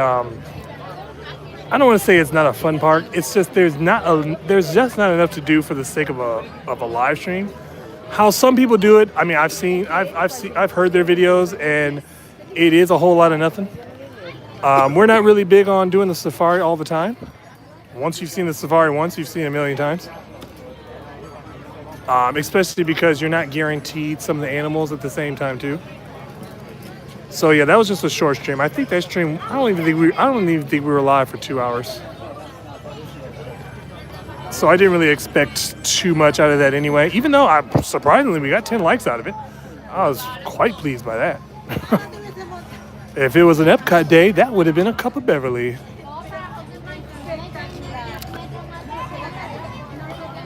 But yeah, we went live Animal Kingdom on Tuesday. We went live on Wednesday. We went to the vet on Wednesday. Live streaming today till, we might go ahead and carry on as we usually do, ending it with our Disney discussion. If anybody has any topics and want to survive the rest of this live stream, we'll talk about anything and everything, especially once we get back to the car. All gloves are off. We'll talk about anything and everything. Tomorrow we will not be live. Our son has a field trip to Legoland, in which my wife will be going to that. Then the weekend, of course, the usual activities. Our son has a baseball game on Saturday. She will be working on Sunday, and we will be going, I believe, we're going to be trying to go to Universal Studios on Monday, but that is because the kids are out of school. And we're going to be continuing Titan's birthday celebration. He celebrated his 8th birthday on April 15th. Because of school and because of his baseball games and practices, we weren't really able to do too much. We went to an arcade last Saturday. And then we went to Texas Roadhouse, which was fun. And then we're going to do a little bit more he wants to go to the miniature golf at Universal Studios. We might go inside the park as well because he's been wanting to see the Bourne stunt show. Depends on how crowded it will be, but again, stunt shows, that's just an easy thing to do anyway. I will probably try to update anything on YouTube. Maybe I'll try to make a post. I did make a post like a week or so ago on YouTube. I'll try to make another post if we do have any plans for next week going to the park. I know we probably do want to get at least 1 or 2 live streams in, but like I said, we're going to be trying to transition to actual video content here probably pretty soon, at least before the kids get out of school. And if we are going to do any further live streams, I would like to do more live streams at the home so that days like this chaos don't keep happening. We can actually sit down in front of on the couch, see the chats as they come in, read them off. Also, I do want to do a late afternoon towards an evening live stream because again, like I do every single morning when I wake up, I check the analytics. It's kind of hard to get a rhythm with YouTube, but I check the analytics, and it says that a lot of our returning viewers are generally watching some of our videos between the hours of 4 and 10 p.m. Not to say I can guarantee we'll be up that late, but I would like to attempt something in the later afternoon.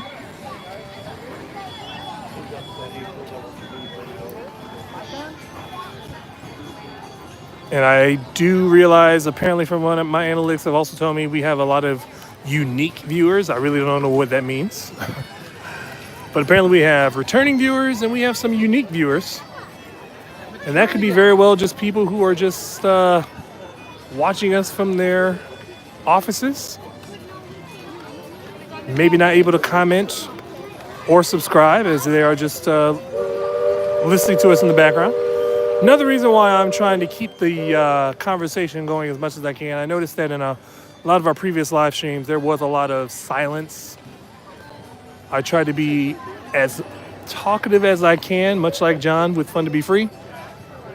Except he has the ability of looking up everything on his phones, and I'm just doing everything by memory. I could have a discussion about anything and everything because I've probably taken a deep dive into it. I just never know how to take the conversation. I had a nice little chat with myself earlier in the stream talking about why I don't think that Disney and Universal Studios is in direct competition, and why I don't think that Disney is doing the things that Disney's doing as far as their promotions. I will adamantly say has nothing to do with Epic Universe. It's just because this is what Disney does during the summer.